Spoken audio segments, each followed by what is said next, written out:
Hello friends, this is your friend back with a new fanfic.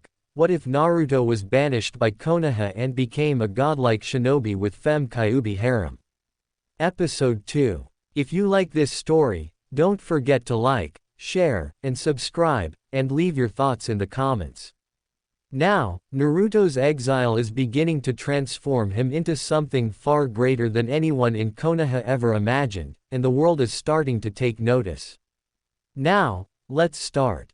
S you who are stuck here with me. And with a flash of black and red, Naruto was gone for the spot, immediately drawing out shocked expressions from Kakashi, Jiraiya, Kushina, Shikamaru, Asuma, Guy and Sasuke, with the rest of the group being confused, yet everyone had gotten into a standard formation. Hey, did the dead son just pull a shadow clone on us and leave us hanging? Kiba snarled, sniffing the air in the process. Damn it, I can get his smell from here. Akamaru, do you smell that idiot? The large Ninken only whined, stating the opposite. Kiba, that move that Naruto just pulled off was definitely not a shadow clone jutsu. Shikamaru stated with knowledge and full seriousness.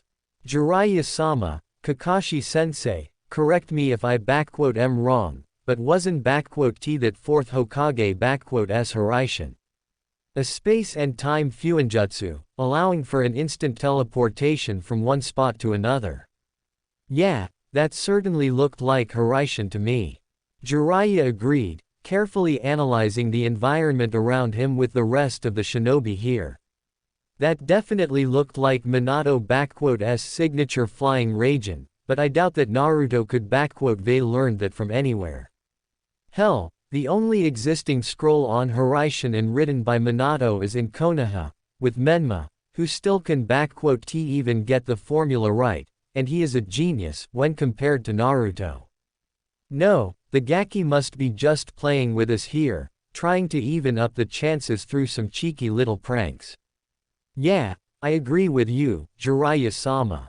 I remember during my time training Naruto, that he had abysmal control over his chakra, at best. Minato-sensei had told me that Hiraishin requires a precise control over one's chakra, as well as a clear and clean vision of where to teleport and where the marker is placed, otherwise one will not succeed in transporting himself, and Naruto was never one to fully focus his attention on anything for at least 10 minutes or so. Kakashi started with confidence, but still lifted up his headband and revealed his own Sharingan. But, if Naruto wishes to play this game, we might just humor him and take him down a couple of pegs along the lines. 7 years or not, I doubt that Naruto has changed much. I would not be so sure. Naruto has spent a very long time away from Konoha and has made himself a reputation as Hanzo Hattori, one of the most skilled and powerful ronin of this generation and era. It is only logical to assume that Naruto that we knew is nothing when compared to today's version we are to face now. Shino spoke calmly, but still hiding a good amount of fear in his mind when facing an S-rank head-on. Taking into consideration the reputation that Naruto has garnered over the years, confirmed feats, kills and combat information from various sources, I believe our best course of action would be to tactically retreat or try to reason with him diplomatically. Shino, are you really that afraid of Naruto? See Mon, s the dead last of our class, the Kyuubi cheater and the #1 idiot of our village. Trust me, I been in the same team as him, and trust me when I say this, he has nothing on me, Kakashi-sensei, and especially Sasuke-kun. Sakura arrogantly stated, ignorant of the lack of logic in her statement. Hell, Sasuke-kun had nearly killed him had Naruto Baka not cheated and pulled a Kyuubi on Sasuke-kun, when Naruto had tried to kill Sasuke-kun in cold blood. Heck, the only reason why he is still alive is probably because of damn luck and Kyuubi, otherwise he should long kick the bucket. Kushina gritted her teeth at hearing the pink-haired Kunoichi say such mean things about her firstborn son. She wished she could reprimanded this disgrace of a shinobi, but then she remembered that she was no better than her until she had returned to Konoha with her Menma 7 years ago. No, she was worse, far worse, having purposefully abandoned her son with a burden that never should be carried out alone, making him a prime target for the village to get rid of through placing a reward upon his head and denying any and all claims by those few that informed her of Naruto's life in Konoha and his behavior. Kushina had always kept an eye out for Naruto, or rather, Kyuubi, as she believed him to be one. She was expecting the demon fox to rise up again and give Kushina a justified excuse to kill the boy herself, to free her son's body and soul from its clutches, but it never happened.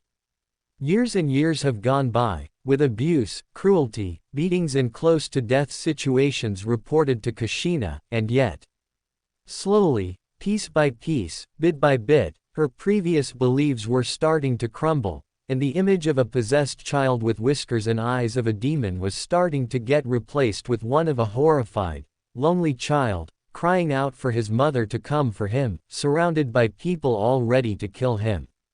Kushina had spent countless nights waking up from nightmares at the thoughts of her Naruto, with her dreams showing her son being killed many, many times.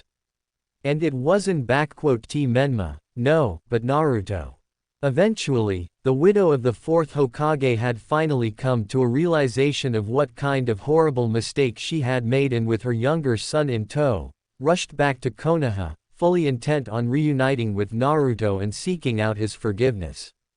However, by the time Kushina had gotten back, it was already too late, as Naruto has been banished from the village for over a month now, and the entirety of Konoha has been absolutely glad it had happened. Her and Menma's return was met with celebrations, and she, along with her son, were treated as if they were heroes, with Menma now being renowned as a savior of Konoha for howling half of Kyuubi in him. It was a complete opposite of what Naruto had experienced, according to Tsunade, who not only refused to acknowledge Kushina and Menma as part of her family, but Tsunade had denied them Menma's inheritance as a senju, which was by right his. Kushina was in outrage when her mother-in-law refused to even as much as call Menma by his father's name, but when Tsunade had stated that to her, only Naruto was a true son of Minato and her grandson, and that the only reason as to why Tsunade didn't pummel Kushina into dust for what she did was because she didn't want to let her son face Kushina in the afterlife and suffer the shame. Needless to say, relations between Kushina and Tsunade were antagonistic at best, and at its worst, Tsunade wasn't beyond punishing Menma for his seeming arrogance and being intolerable to the fifth Hokage, even if Kushina didn't see anything wrong with her son's behavior. When the news came about Naruto's death, it had nearly shattered Kushina completely. The knowledge that her firstborn was dead and would never even know of her was nearly unbearable. When the funerals came, there were only those that had considered Naruto his or her friend, most of whom were right here as well. Tsunade was also there, crying out loud and even breaking down at Naruto's grave, cursing the village, council, Hiruzen Sarutobi and Kushina for what they all had done to Naruto. Kushina herself was crying at her son's grave, but her small tears were nothing when compared to what Tsunade, Shizune, Kurenai, Hinata, Ayame, Tsuki, Iruka and some others have let out. The advisors and some civilian counselors have also paid a visit, as the council, after the return of Kushina and Menma, had begrudgingly absolved Naruto of all his crimes and punishments, even if most of the village had continued to view Naruto as nothing more but a cheater, troublemaker, and demon. While Kushina was angered and had lashed out at others when the mentioning of this came to her attention, deep down inside she understood that it all was due to her own fault. And now, after 6 years of mourning, she had the chance to reunite her family, and there was no way she would miss it. Naruto, please, I beg of you, come with us back to the village. I know what I had done to you was horrible, and I know how much you suffered because I wasn't there for you. But please, Sochi, just come back with me and your friends here. I can make it all right, we can be a full family, a real one. Kushina shouted out in the woods, hoping to persuade her son to come with them. Your brother and I, we both truly want to have you with us, as a part of our family. I will even train you alongside your brother and the village will accept you with open arms and you still don't get it, do you? Came Naruto's voice, but pinpointing the source was futile, as Sasuke and Kakashi with their Sharingan and Neji with Byakugan weren't able to see where Naruto was. You, Menma, the village, everyone here. I don't give a damn about any of your fates. Everyone's eyes widened, as Naruto's voice came right from their midst and all turned their heads towards him, but before anyone could react, a stabbing sound resonated through the night and a cry of pain was heard. The source of the voice was none other but Shikamaru, in whose back 3 Senbon were stabbed, plunged deep into his spine, immobilizing him and causing severe pain. Naruto stood right behind him, having plunged the Senbon into the spine himself, making sure to disable Shikamaru for good. Without wasting any time, Naruto sent his katana in his right arm to block Asuma's attack at him, who had managed to react first to Naruto's appearance in their midst, so didn't wait with charging up his blades and decided to slice him up first, sending his right blade right at his neck. Had Naruto not trained himself, or he did not possess the profound first-hand experience of war, he would been down already, but he had all of it and more, so his katana's blunt side meet with Asuma's blade, before Naruto brought his katana down and back, slashing at Jonin's arm, cutting it deeply and nearly severing the bones. Asuma gritted his teeth in pain and nearly let go of his weapon, but his role was completed, he managed to stall Naruto for everyone to get onto him. And just as everyone was already turning towards Naruto, former blonde wasted no time as he kicked Shikamaru in the back, pushing him in the arms of Choji and Lee, before 3 explosive tags had went off right at the feet of Shikamaru and Naruto, engulfing the area around in an explosion and smoke. Fortunately, the rest of the group had managed to react in time to jump right clear away from the area of explosion, with Shikamaru being carried away by Choji and Ino, who joined him.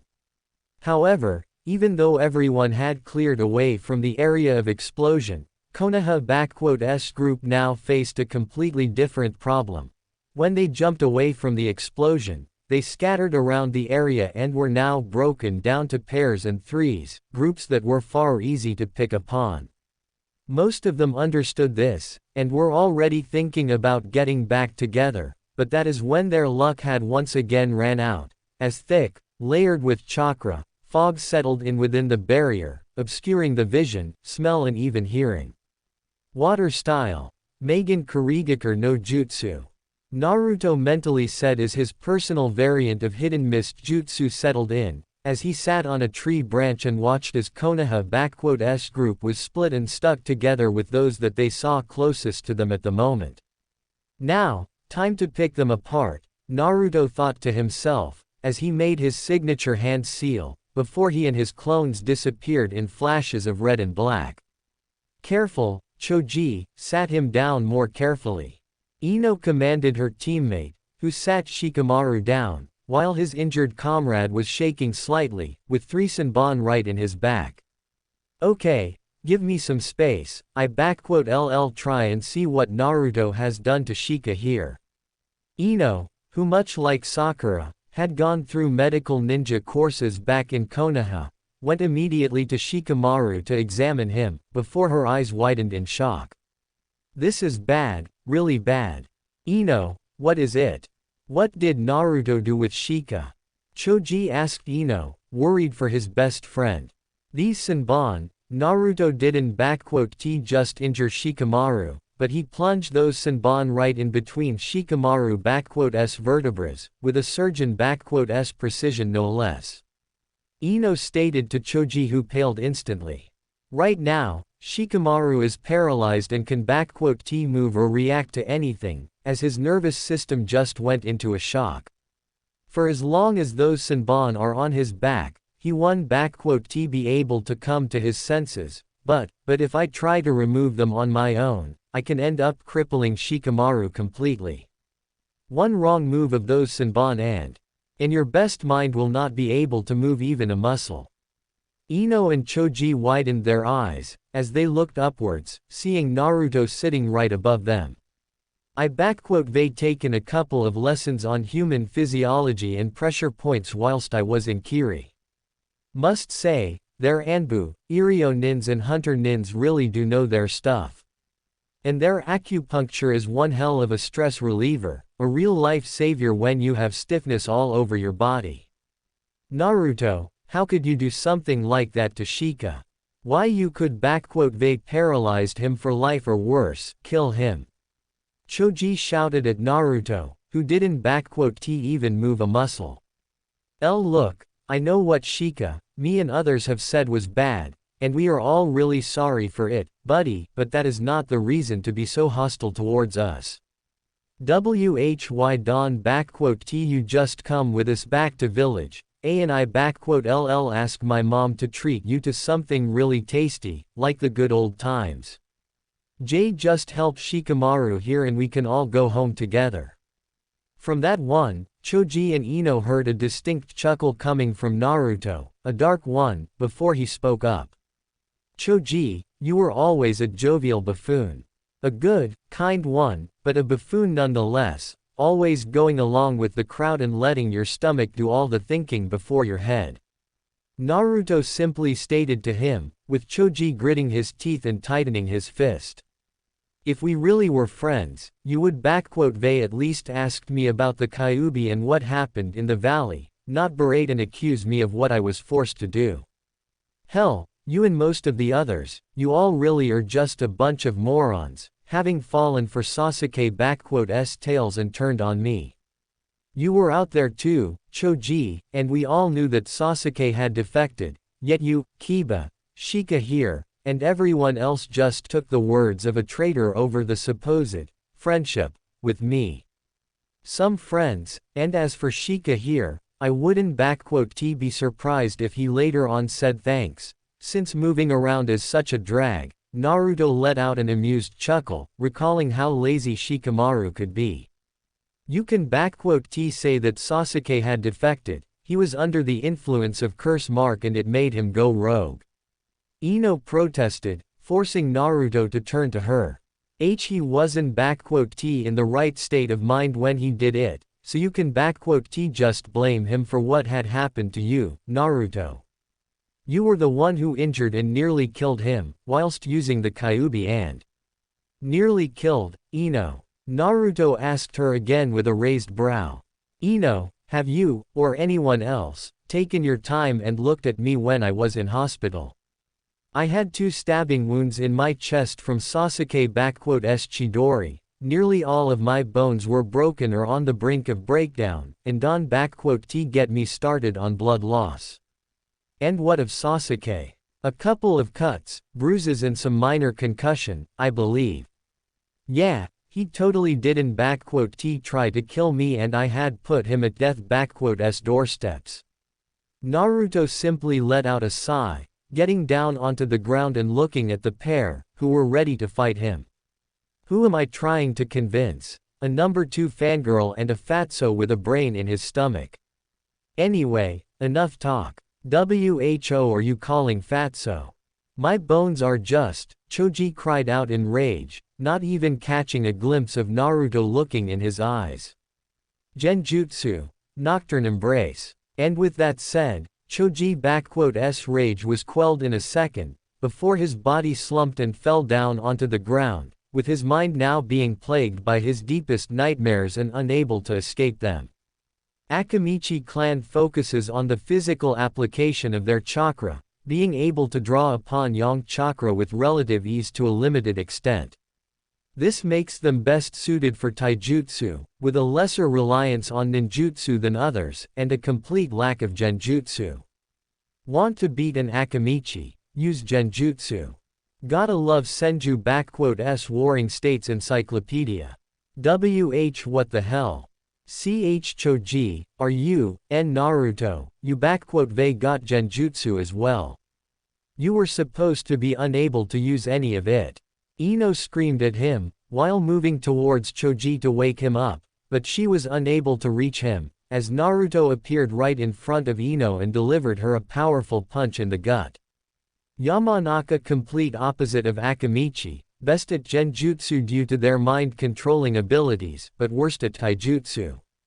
Naruto mentally recited, as his knee moved to Ino's chest and stroked there, before Naruto grabbed Ino's long hair and repeatedly punched her in the face 5 times in a fast succession with his right hand, breaking her nose in the process. Letting go of the dazed and unfocused girl, Naruto finished her off with a powerful kick to the head, knocking her out of commission and possibly causing her a concussion. Result: 2 ribs broke, 3 more are damaged, broken nose, cracked skull and a concussion. Naruto thought to himself, looking at the defeated members of Team Asuma, before dispelling and letting the original know that they were dealt with. Clang of metal was heard in a different part of the yard, as Naruto's katana clashed with Asuma's chakra trench blades. Whilst Naruto was in near full armor suit, his natural speed and agility, coupled with experience in fighting various opponents and having seen many stances, he was able to match Asuma's expertise in close quarters combat, especially having dealt him a serious bleeding wound, which disabled Asuma's usage of his right hand. Now all that Naruto needed to do is find a correct opening and strike at his opponent, while his katana, charged with heen, clashed with Asuma's charged up knife and was pushing him back. Striking first at Shika so that he couldn't catch you with his shadow possession was actually clever. And without him, there would be no one who could get a strategy against you. Can believe that I am saying this, but you are good, kid. Asuma gritted his teeth, as Naruto applied some more strength and pushed Asuma back, before kicking him in the stomach, followed by a horizontal slash, which Asuma managed to evade by moving backward, spitting some blood out of his mouth. Shit, should they killed you when I had the chance back then, in Kurenai home. If only that snake bitch didn't show up. Asuma shouted out as he went again on the offensive, jumping up in the air and trying to land a kick on Naruto. But when Asuma had reached the ground, Naruto already moved away and disappeared into the mist. Not even a single shadow, outline or even a sound could be pinpointed because of the mist. Asuma knew of the Kurigakure no Jutsu, made famous, or infamous, thanks to masters of silent assassination, like Zabuza Momochi, but that jutsu didn't block any hearing or sounds. Naruto's version, on the other hand, seemed to be a far more advanced version of it, as it would appear to Asuma, that the water particles in the air not only completely obscured the vision, but also blocked the sound waves. Considering that the sound travels through air, put a chakra-filled mist with enough juice to stop the air from transporting the sound. As much as Asuma hated Naruto or didn't want to acknowledge him as an equal to him, he had to admit one thing: Naruto has changed. Okay, brat, I give you credit where it s due. You may they grown stronger, but still doesn't change the fact of you being an idiot. Asuma taunted Naruto, trying to provoke him, as he was sure that he would be able to hear him, even though this fog was in here. Did you really think my father would they allowed such a loose cannon like a Jinchuriki of Kyuubi to run free and without any restraints? No, he wouldn't especially when our village had suffered from that damn Kyuubi and was down on manpower. It needed power to keep the other villages from destroying us, and because of that my old man had to keep you nice and docile, considering that your younger brother was in capital at the time. You know why he allowed all those beatings? All because he wanted to install fear into you, the fear of what would happen if you had betrayed the village. But when Kurenai had adopted you, everyone had started to fear that you might actually grow away from fearing us, so I seduced that girl and gained a way to her home, as well as what s in her pants." Asuma let out an amused chuckle, expecting a reaction from Naruto. "Too bad when I decided to simply get the reward for your head, her snake horse showed up and nearly castrated me. I wanted her to be executed, and Kurenai to have the same seal put on you, but my old man wouldn't have it. It would be detrimental to Konoha's strength," was what he said, so he only did some talking to them and made sure you would never be allowed to either be adopted, or that those two bitches would come near you. You should "They seen how Kurenai had cried, but don't you worry, I "They helped her pull through, if you know what I mean." Asuma finally heard a ruffling of the grass in front of him, before Naruto finally appeared with an ice-cold glare directed towards Asuma. "You really should "They taken my life back then, bastard." Naruto simply nodded out to him, as he changed up his stance, bringing his sword with the flat side above the ground, hilt close to his shoulder, with his left hand laying at the tip of the blade. "Now, I "LLC to it, so that you hurt neither Kurenai, nor Anko, Asuma Sarutobi." With that roared out like a dragon, Naruto pushed his body forward and disappeared in a blaze of speed, with Asuma widening his eyes when he recognized that technique.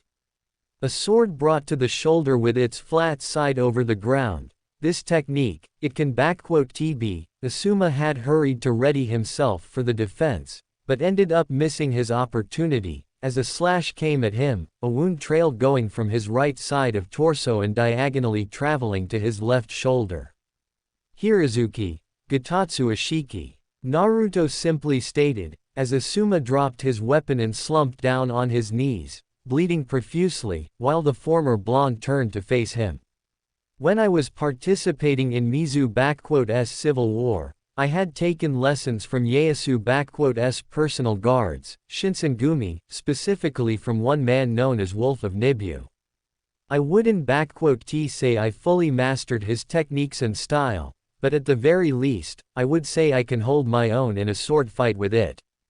Naruto stood right in front of Asuma, who looked up in his eyes, with Naruto bringing his sword up with both of his hands, seeing fear in Asuma's eyes instantly. Such fear and dread, and this is supposed to be one of the best 12 guardian shinobi. "You are almost too pathetic to kill, almost." Asuma widened his eyes, as Naruto brought down his blade upon Asuma, slashing it diagonally down, cutting up his face, left eye, nose and cheek, with the blood starting to gush down onto the ground from a new wound, as Asuma's body hit the dirt and blood started pouring down onto the grass. "If you are dead, tell Hiruzen that we are even now. And if not, you make one move towards any of my friends and family, I cut your head clean off." And with that said, Naruto's clone dispelled himself, letting the original know what had transpired with Asuma. Shino's bugs were spread around him, trying to gain an evaluation of the situation and failing. He was logically at a disadvantage, understanding that Naruto he once knew of had changed, completely and utterly. The reputation that he has garnered as Hanzo Hattori spoke volumes of that, as Shino mentally recalled the bingo book entry for Hanzo Hattori. Name: Hanzo Hattori. Age: between 20 and 27. Village: unknown. Status: Ronin, mercenary, former, possibly current commander of Tokugawa assassination Anbu unit. Shinobi rank: unknown, possibly Jonin. Rank: S rank. Combat information: known as Second Kurigakur no Oni and Kage no Shi, Hanzo is a master of silent assassinations and CQC, but there is very limited confirmed information on specifics of his styles, techniques and jutsu. What is known is that he possesses 3 elemental natures: wind, water, fire, but unconfirmed reports state he has lightning and earth, along with yin and yang releases as well. Avid user of genjutsu, possibly a master level, as well as user of swords, listed as one of top 5 best swordsmen in Mizu no Kuni. Uses advanced tactics and strategies in battle, capable of deciphering and countering battle strategies in the middle of a battle. The level of taijutsu is unknown, the level of ninjutsu is kage, presumably. Possibly possesses a very high level of mastery of fuinjutsu. Feats. Killed 561 soldiers, including a 150 shinobi of Chunin and Jonin ranks, during the Battle of Mikitagahara in 4 hours. Timespan. Killed 4th Mizukage Yagura Karataki while in Tailed Beast mode. Killed Han, Jinchuriki of 5-tailed from Iwagakure while in Tailed Beast mode. Destroyed the temple on Mt. Heen through a fire jutsu, destroying 1/10 of the Oda army stationed there. Killed Oda Nobunaga, Demon King of 6th Heaven and user of Maiden. Destroyed Tenko Castle with over 1,000 men inside its walls through unknown fire jutsu. Slaughtered the bloodline faction of Kumo. Fought and forced to retreat Kisame Hoshigaki, unconfirmed. Rewards. 77.000.000. Recommendations. Flee on sight. After what Shino has read, as well as heard of Mizu's civil war and how it was more brutal and horrifying than all of Shinobi World Wars combined, the bug user of Konoha was finding far more logical to withdraw from the place, as it seemed like Naruto was more than ready to deal with all of them. So, Shino, what shall it be? Shino turned around and looked at Naruto, who was standing just 7 feet away from him, ready and waiting for him. You are probably the smartest of the group here, and you were one of the few who didn't ostracize me back in Konoha when I returned. It would been illogical and careless, to trust the words of an unstable shinobi turned traitor, like Sasuke, over the words of a proven trustworthy and loyal ninja, like you, Naruto. Shino explained himself to him, with Naruto chuckling at this one. It was obvious that your skills, abilities and jutsu were the product of not Kyuubi's influence on you, not completely, but of your personal training and determination. My clan and father understood that as well, but others seem to have let their emotions and ignorance take a hold of them. I apologize for their illogical and irrational decision to banish you. Be sorry, Shino. They had 7 years to think it over, and I knew that some clans wouldn't support this decision, either to keep a Jinchuriki like me in Konoha, or simply because of simple kindness, though I almost didn't believe in it at the time. Naruto admitted to Shino. So, who aside from the Aburame clan, had voted against banishing me? Clan Hyuga. Lord Hayashi was quite passionate about how the village has been treating you with injustice. Naruto was honestly surprised at this one, before recalling his past and seeing the reasoning behind such actions. Apparently, you had in the past aided him or Clan Hyuga in general, in some way. He also had asked to take you under his wing, but was refused by the council. I remember. Didn't think that Lord Hiyashi would be so grateful to me, even though there was nothing for me to do. Naruto uttered, more for himself than for Shino, before turning his full attention to Shino. Shino, what it going to be? Stand down, and I let you out of here. Stay and fight, then I have to apologize to Kurenai Oni-chan for hurting, and believe, I can and I will hurt you badly. Somehow, I am inclined to believe that statement. Shino said to Naruto, as he brought back his bugs. Very well, I stand down. However, are you certain you can break this barrier, especially considering that you are only a clone of the real Naruto? The clone smirked at this one. Clever as always, Shino.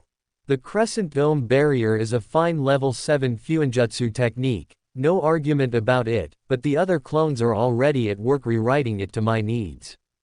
They shall be finished in a few moments by now, so I can safely escort you out of the combat zone, if you want to, Naruto clone stated to him, with Shino nodding to him. Lead the way then, Shino said to the clone, who took the lead. By the way, there is something important you may want to hear. This mission, it wasn't sanctioned by Lady Hokage, but by the council body, without her permission or knowledge. In fact, I believe that by now, she must already be aware of this. I figured as much myself, but thank you for this information, Shino. Naruto clone told Shino with a small smile, while mentally already thinking. That explains why Ka-chan had suddenly gone back on our agreement. That damn council, what in blazes did Tobirama Gigi think about when he installed it? Was he drunk, or did he lose a bet like Hashirama Gigi? Anyway, I imagine Ka-chan is either destroying the council, or she and her honor guard with Shizune are already on their way here. Well, she knows our deal, so I am fully in my rights to deal with them all as I see fit. Alright team, we have managed to find our way to each other through our power of youth, with one of our youthful and courageous comrades here as well. Now, let's find the others and deal with this unyouthful demon known as Naruto. Might Guy shouted out, with Lee supporting him all the way through, while Tenten and Kiba shook their heads, whilst Neji was trying his hardest to see through the fog with his Byakugan, only getting a headache and sore eyes in the process. Now, Neji, tell us, where are all our other youthful companions? I can see anything through this damn fog. Neji said with a strained voice, as he deactivated his eyes, letting breaths of relief. This mist is filled with such strong and dense chakra, that it like I am looking at a sea of constantly shifting chakra. Whatever jutsu Naruto is using here, it not only blocks the vision and sound, but also is strongly effective against my Byakugan. We must count ourselves fortunate that we found each other in this mist. So wait, if neither your Byakugan, nor my and Akamaru senses can find the others, how the hell will we be able to get to the others, or find that done? Kiba shouted out. Damn it, can believe that the dead last actually learned something. It probably just his fox helping him. Yes, for it is a common fact that Naruto requires the Kyuubi chakra to be strong. And that is what makes him so unyouthful. Rock Lee supported this claim, with Neji shaking his head at this. No, this field is fully made of Naruto's own chakra. Neji retorted at this one, surprising everyone. But, to be able to make such a strong mist and with such abilities, he must come a very long way as a shinobi. And if his reputation is anything to go by, we may be facing an enemy more dangerous than Itachi Uchiha and more powerful than Lady Hokage herself. Perhaps, we may be better. Neji had wanted to continue his speech, but he was suddenly silenced, as his body fell down onto the ground, a senbon sticking out of his neck. Neji. Hold on, LL, Tenten had wished to rush at his side, but she too hit the ground in the next second with another senbon in her neck, at the exact same spot as Neji causing Lee and Kiba to panic. What the hell is going on? How come Neji and Tenten are down in one shot like that? Kiba shouted out. Those senbons, they are probably laced with some kind of paralytic poison, designed to shut down the nervous system upon contact. Such poisons and sensibilins are used most frequently and unrightfully by Kiri Anbu Black Ops, especially by their assassination units and Undertaker squad. Guy explained to them what had happened to Neji and Tenten, carefully looking around. And Naruto, being an unyouthful demon that he is, probably has picked up on such low techniques, whilst he was in Mizu. But do not worry, my fellow shinobi, for we have on our side the power of springtime youth. Guy shouted in full force, almost deafening everyone. I doubt it will be enough for you three here. Came a sudden comment, startling everyone, before a sound of metal piercing flesh and bones was heard, forcing everyone to turn to its source, causing the men to pale at the sight, with Kiba nearly losing his mind. Right before them lay Akamaru, the giant ninkin of Kiba, his eternal partner and best friend, among animals and humans. However, while normally a sight of the ninkin would "have been nothing out of ordinary," the hilt of katana sticking right from above his head, with blood coming from both the top of his head and from the bottom of his laying head was something that no one was looking for to see. And right at the top of the hilt, on one leg, casually stood Naruto looking at the horrified trio of men, his facial guard hiding most of his emotions, while his eyes were merely eyeing them. The sight of his killed ninkin was enough to send Kiba into a murderous rage. "Akamaru. LL kill you, you demon bastard." Kiba roared inhumanly, launching himself right at Naruto without any thought, and faster than Lee and Guy could stop him, still being horrified at the sight. However, had Kiba not been in such crazed rage and had learned to think with his head, or at least was more observant, he would seen that Naruto already had his second sword pulled out in his left hand.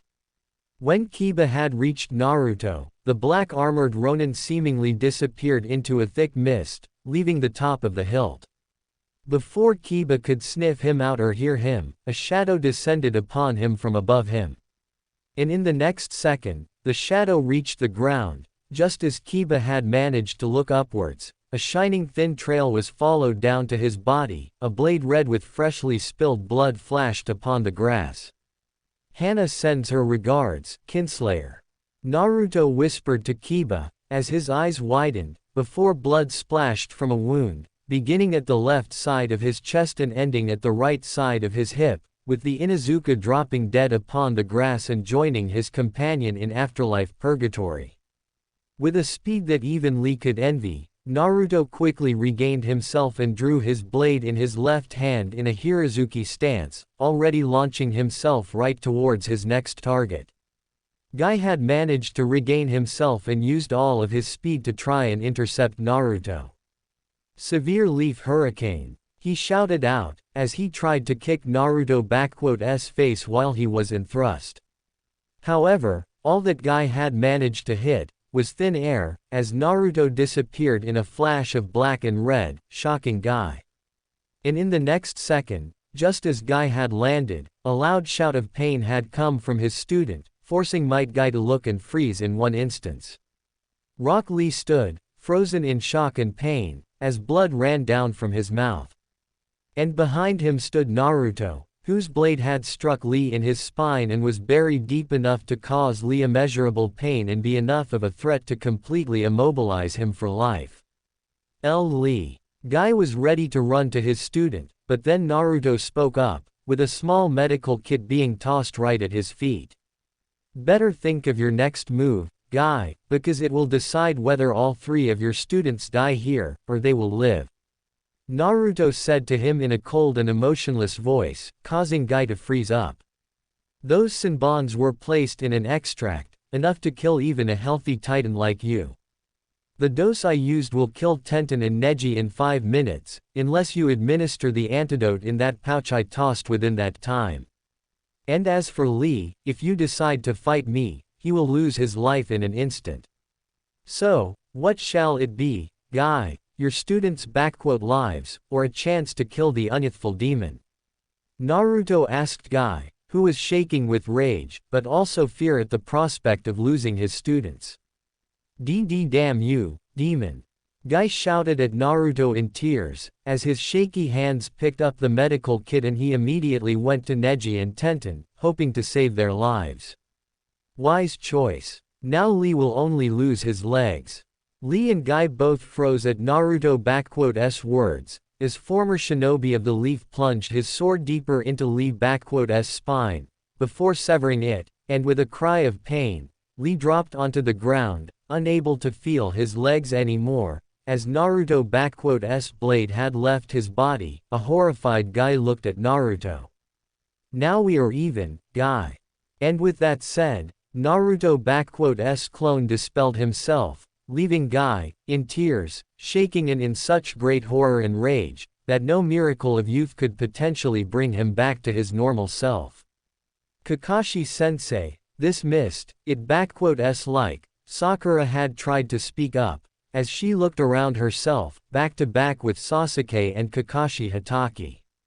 Yes, it just like the one that Zabuza used during our first C-rank mission. Only this mist is even better, much better. Kakashi said, as his Sharingan worked around, trying to find anything in what seemed like a constantly shifting wall of chakra in front of him. This mist is layered with chakra on such a level, that it completely blocks away vision, sounds, smells, and even my Sharingan can see through it at all. Whatever technique Naruto uses here, it makes Zabuza Kurigakur look like a child play. At least the dove had learned how to hide, like a weakling coward should. Sasuke scoffed, as his brought his hand onto his sword, looking around and trying to find Naruto. Come on, done. What is the matter, are you too afraid to even come face your old team? Well, if you don't come out, then I simply have to walk towards that home of yours and see what so interesting is there, that you they decided to stop us in our tracks out here. Who knows, maybe you have some poor whore of a wife that should be begging for an elite like me too. Wrong move, Tem. Suddenly, with a shock and terror for all, came a calm and collected voice of Naruto, right behind each of them, just like Zabuza had done on their mission in Wave Wind style, Renkuden. With that being said, Sasuke flew out of the formation with the speed of a bullet, being carried away by a compressed ball of air carrying him away. As Sakura stood frozen there in one place, Kakashi instincts finally kicked in, as in a flash of a second he pulled out a kunai, sending it in his hand backwards, fully intent on taking Naruto. Speed of the famous copy ninja was one of the highest in Konoha, behind only Sasuke, Itachi, Guy and Minato Namikaze at various points of time, and he would been successful in capturing Naruto in the transition between one stance to another. However, Naruto had seen the enemies with high speed and knew how to match them, especially considering that he had managed to not just equal but surpass his father's speed before he turned 20. One swift block with the back of his armored left hand stopped Kakashi in mid-flight, while Naruto's right palm swiftly reached Kakashi's left side of his head, his fingers glowing with green chakra. In a single swift motion, Naruto's fingers plunged into Kakashi's eye socket, and with a single pull, Naruto retrieved from Kakashi his most prized possession, his dead friend Sharingan. Arg! Kakashi cried out in pain, as he had just had an eye removed from his head, dropping his kunai instinctively, trying to cover up his bleeding eye socket. With his hand freed, Naruto's left hand clenches into a fist, with chakra channeled in it, while his right hand moves out of the way. In the next instant, Naruto's left fist collides with Kakashi's head, cracking his skull and knocking him unconscious after his nerves had an overload of foreign chakra invading it. As Kakashi's body hit the ground, Naruto simply sealed it away in a special storage scroll that Naruto had kept for special occasions and items such as this one, now in his possession. As he had done that, Naruto's cold eyes landed upon shaking Sakura, who had managed to pull a kunai out of her pouch and took a stance to fight him, with Naruto scoffing, though the sound of it was muffled by his mask. Naruto, how could you do something so brutal to Kakashi's sensei? Sakura screeched in fear, as she was taking steps back, as Naruto was slowly making his way to her. Don't come any closer, why you monster. Sasuke-kun will kill you if you do something to me, you dead last. Why you are just jealous of Sasuke and everyone, so you they decided that attacking USW will make us accept why you is equal. Well, guess again, loser, because, suddenly, Sakura heard a low, slightly throaty laughter coming from Naruto. At first it was a little bit quiet, but steadily, it grew into a full-blown laughter, seemingly sound throughout the entirety of the forest, scaring Sakura even further, before Naruto spoke up to her. "Oh, Sakura, Sakura, do you think I give a damn about what you and the rest of that cavalcade of quirks, double standards and traitors think of me?" Naruto asked her seriously, with Sakura freezing in her tracks. "I stopped caring for most of you the day when I exiled from the village, and after I learned how warm and pompous your greeting of my little brother was, why do you think I would even want to go back to that hellhole? To once again become your punching bag, or so that Sasuke-chan would have someone to stab in the back, or chest in my case. After all, his own genins are nowhere to be now, Eren they." Naruto saw the look of shock and surprise on Sakura's face, as Naruto had clearly shown that he knew of what had happened with Sasuke's genin squad.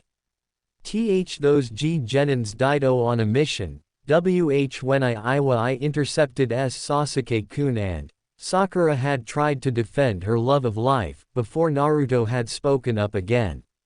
"Spare me the lies and excuses that guy told you all," Naruto simply said to her. "I know all about that tragedy, since I been there myself." Flashback. A year and 7 months ago. Land of Grass. There had been many terrifying sights that Naruto had seen in his life as a shinobi and ronin in service of various kage, daimyo and feudal lords etc.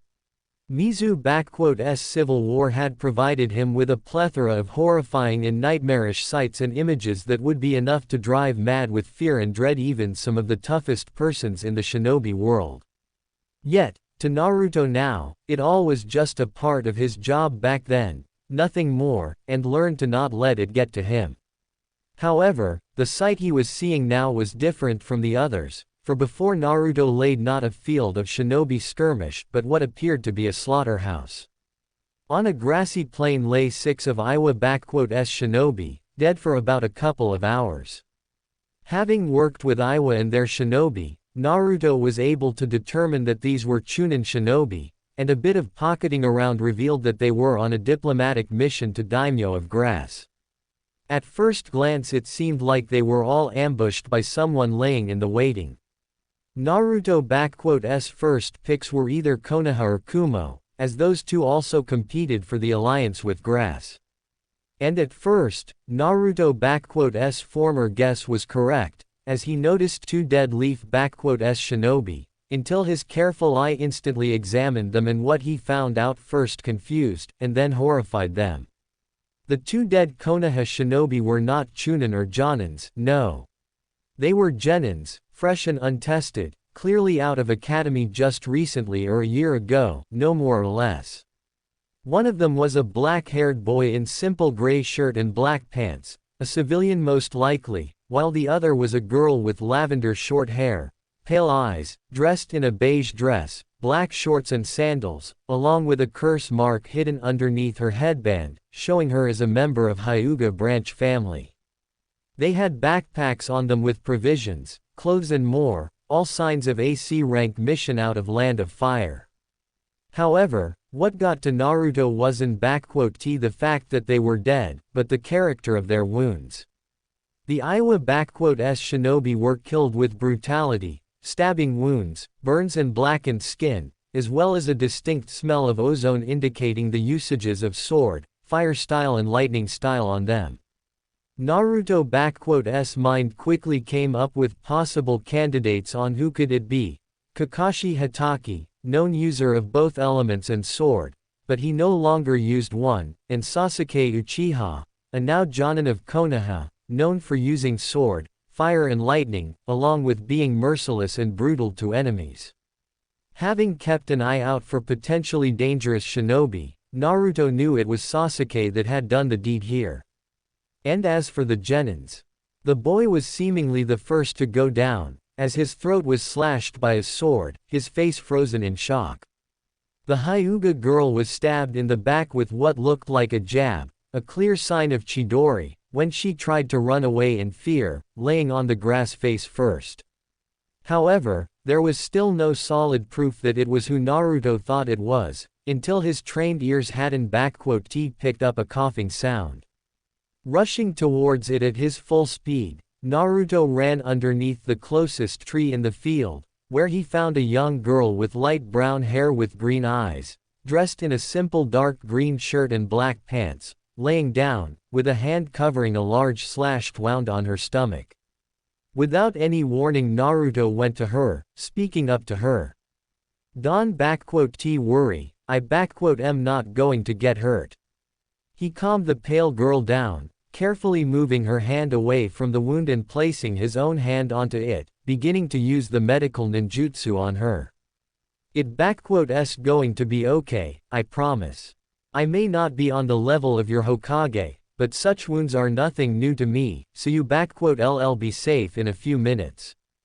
Thank you, mister," she spoke up with a weak voice, with Naruto answering her. "Hanzo. Hattori Hanzo." Naruto answered to her with a calm and soothing voice, applying his Iryo ninjutsu to heal her internal organs and start the regeneration of tissues. "Whoever did this was clearly crying to kill you, and he nearly did it. You must be very determined and strong to have lived. What's your name, girl?" Makoto Sarutobi." Makoto introduced herself, with Naruto looking carefully at her. I am from Konoha, my team, they. "I am sorry, Miko-chan, but they are gone." Naruto could see that the girl didn't even have the strength to cry, having lost a great amount of blood. "Miko-chan, I know this is very hard for you, but, they examined the battlefield and I know that it wasn't the Iwa Shinobi that killed your friends. Can you tell me who it was, and where is your Jonin sensei?" The Iryo ninjutsu was working its deed on the girl and she was starting to become better and better, as the wound began to heal up completely and color was also returning to her. It was Sasuke sensei, ORJ Jonin sensei," Miko said with tears, with Naruto suppressing the growl at the sound of that name. "We were on our way to Hidden Grass Village, delivering a message from Hokage, when we came across these shinobi of Iwa. They said they had no quarrel with us, and allowed us to pass by without problem, but then Sasuke sensei just killed them all. It was so fast and brutal." Makoto winced from pain a little. "Easy there, Miko-chan. Your organs are just starting to work again properly, you only need a lot of rest and some blood transfusion into your system and all will be alright with you," Naruto assured her, as he finally finished with healing. "I know this is very hard for you, so let me guess, after he was done with Iwa Shinobi, he turned against you, didn't he?" Miko merely gave a weak nod to him. "Why yes, first he killed Yoshikiri, then Nana when she tried to run, and then he caught up to me and, I don't understand why he would do something like that. We were a team for a year now, he trained, cared for us, helped us all, and then, he only said that it was so that he could gain the true power of his Sharingan." Makoto broke down in tears, with Naruto carefully pulling her closer to himself, comforting the girl, while mentally he was raging like a demon. "Sasuke, I always knew you would end up as worse scumbag than Itachi, but this. You are not just worse than scum, you are a cancerous tumor, a leech that feeds off others and cares only for himself. And now, just so you could get that Mangekyo Sharingan of yours, you went and did this." Naruto's blue eyes for a second turned into ones of Kyuubi. "I swear, upon the blood of those poor kids there, the next time we meet, you will pay for betraying them. Forget Itachi, forget Orochimaru and everyone else, you better be ready for me, because now I will send you to your grave with the rest of your clan." Flashback ends. "And believe me, I will make that bastard suffer for what he did to them. I can try to kill me, am used to it, but to betray your own pupils like that, now that makes me really mad." Naruto glared at Sasuke's fangirl, who was shaking in fear at the enormous amount of Ki being released by Naruto at this point. But first, I think I indulge myself in repaying you for all the abuse you they caused to me, Sakura-chan. Though Sakura didn't see it, she could they sworn that Naruto had just smiled at her with a sadistic smile, one that even Anko Mitarashi would be proud of, as he began to menacingly make his way to her. Just as Naruto was about to snatch Sakura by her throat, his trained ear had caught on a distinct sound of birds. Chirping birds, and lots of them. As if 1,000 of them were chirping at the same time, the air caught a distinct odor of ozone, as the sound started to become closer and closer by the second. Recognizing the signs and wasting little to no time, Naruto pulled out one of the most essential and fundamental jutsu in the history of Shinobi. In the blink of an eye, Naruto used Kawarimi no Jutsu, and in the spot where he stood originally now stood Sakura, whose right shoulder was now pierced by an arm, which served as conduit for Chidori, with its user glaring at Naruto, who stood behind Sakura with a hateful look in his eyes. Without even a word, Sasuke pulled his hand out of Sakura's shoulder and pushed her away from his path, caring not in the slightest that he had just nearly killed her and now she was bleeding profoundly. His main focus now was upon the former block-headed blonde ninja, now turned raven-haired Ronin, who already laid his hand on his sheathed left sword. A free piece of advice, Tem, you want to kill someone, make sure that they don hear you. Why this Chidori is called an assassination technique is beyond me. Naruto commented, as Sasuke scowled, while Uzumaki looked at his traitor mark adorning his right side of face. I must admit, this little mark certainly suits you, Sasuke. A fitting mark for the filth of caliber, though it could use a second one. You call me an Uchiha, filth? Sasuke arrogantly asked, as he pulled out his sword. Wherein you the one to substitute with this pink worthless whore here just now? And what makes you so much better than me?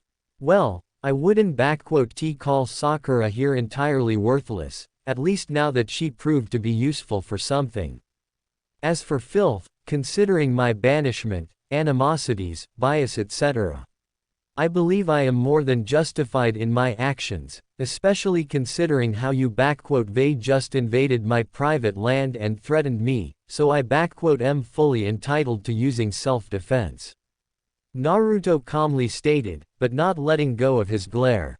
And as for why I am better than you, Tem, I have done many terrible things, Sasuke. Some of them would make the little cleaning up of your clan look tame and innocent.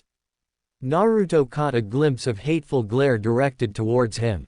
But everything that I had done was a part of my job, and all of those actions were either to fasten the ends of conflicts, save lives, prevent wars, or stop a brewing catastrophe.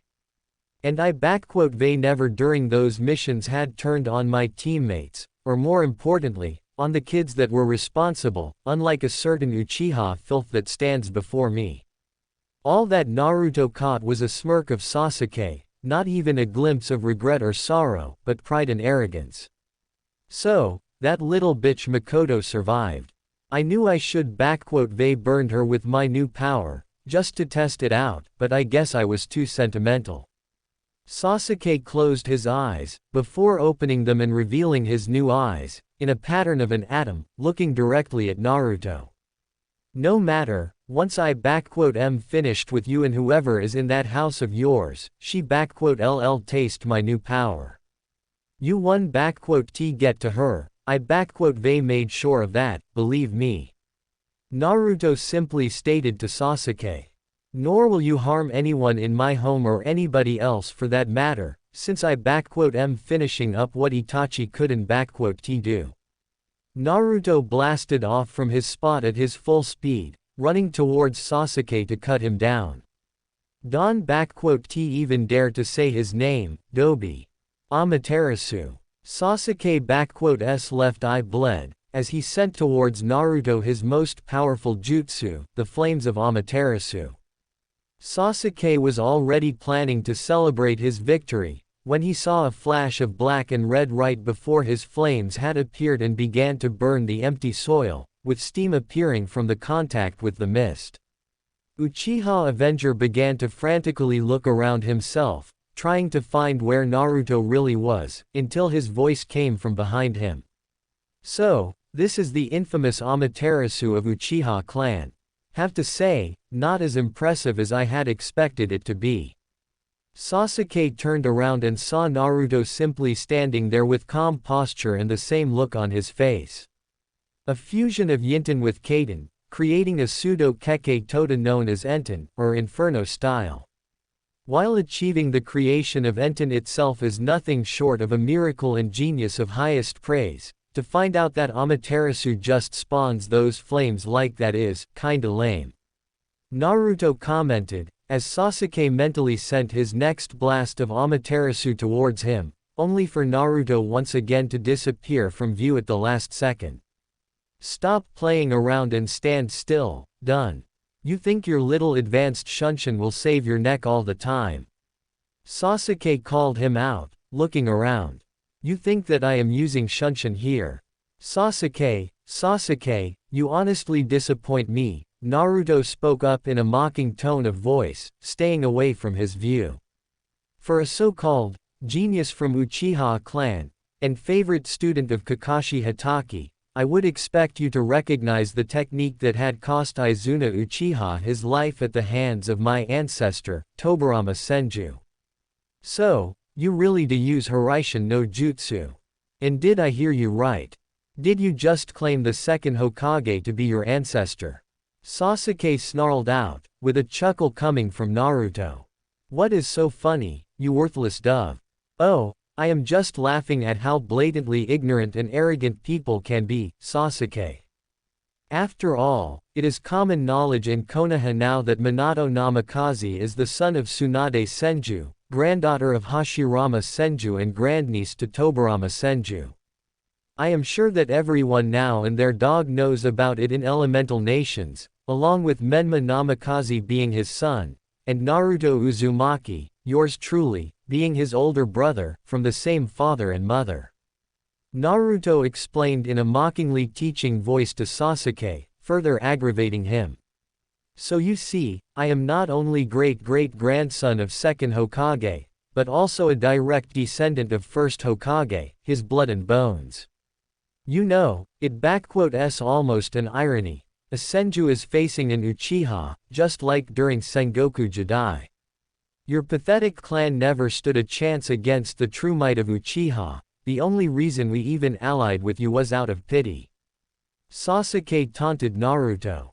And Izuna Uchiha was obviously a weakling, to have lost to a Senju so blatantly. Then Madara Uchiha was even more of a weakling, having been defeated by my grandfather, while having the might of Kyuubi on his side and true Mangekyo Sharingan on his side. Naruto taunted back to Sasuke, who growled, while Naruto appeared right behind him. "Now, Sasuke, let me demonstrate why Clan Senju was always the one to put your clan in its place." Sasuke already began to turn, but even his new and improved eyes were unable to see the full series of Naruto's hand seals. Enten, Kuroi Goen no Jutsu. And with that, right out of Naruto's now opened mouth right towards Sasuke flew out a concentrated stream of pure black fire, more intense than Amaterasu flames that Sasuke had used before. Being caught off guard, Sasuke just barely had managed to pull out his most powerful defense and technique in his arsenal. A torso of giant skeleton of purple chakra began to form up, as it had enclosed Sasuke in a protective shell, with skin forming on top of bones and forming a layer of purple chakra around Sasuke, who had expected that whatever trick Naruto had pulled on him would easily be swept away by his ultimate weapon of Uchiha clan, Susanoo. But this time, Sasuke's luck ran thin, as Naruto's Enten hit the ethereal being with full force and began to drive him back and melt its skin and even bones, shocking Sasuke, whose eyes were bleeding, all of his muscles and bones were near the breaking point from the sheer pressure of keeping up the Susanoo active. Yet, Naruto's Enten was proving its enormous strength and power, serving as the example and result of Naruto's most ambitious and probably one of the greatest feats achieving theorized by Tobirama Senju Enten and turning it into a reality. For Naruto and many, there was no mistake in saying that Tobirama Senju was an absolute genius in elemental manipulations and creation of jutsu of all calibers. Many now remember him only as Suiten user, but he really was a master of all 5 elements, being the same level as Hiruzen Sarutobi if not higher, and only outmatched by Hashirama Senju and Madara Uchiha. He had created many powerful and feared jutsu, Hiraishin, Edo Tensei, shadow clones etc. Yet his most ambitious project was left unfinished, which found its way to the great library of Uzumaki and into the hands of Naruto, who took it upon himself to make it into reality.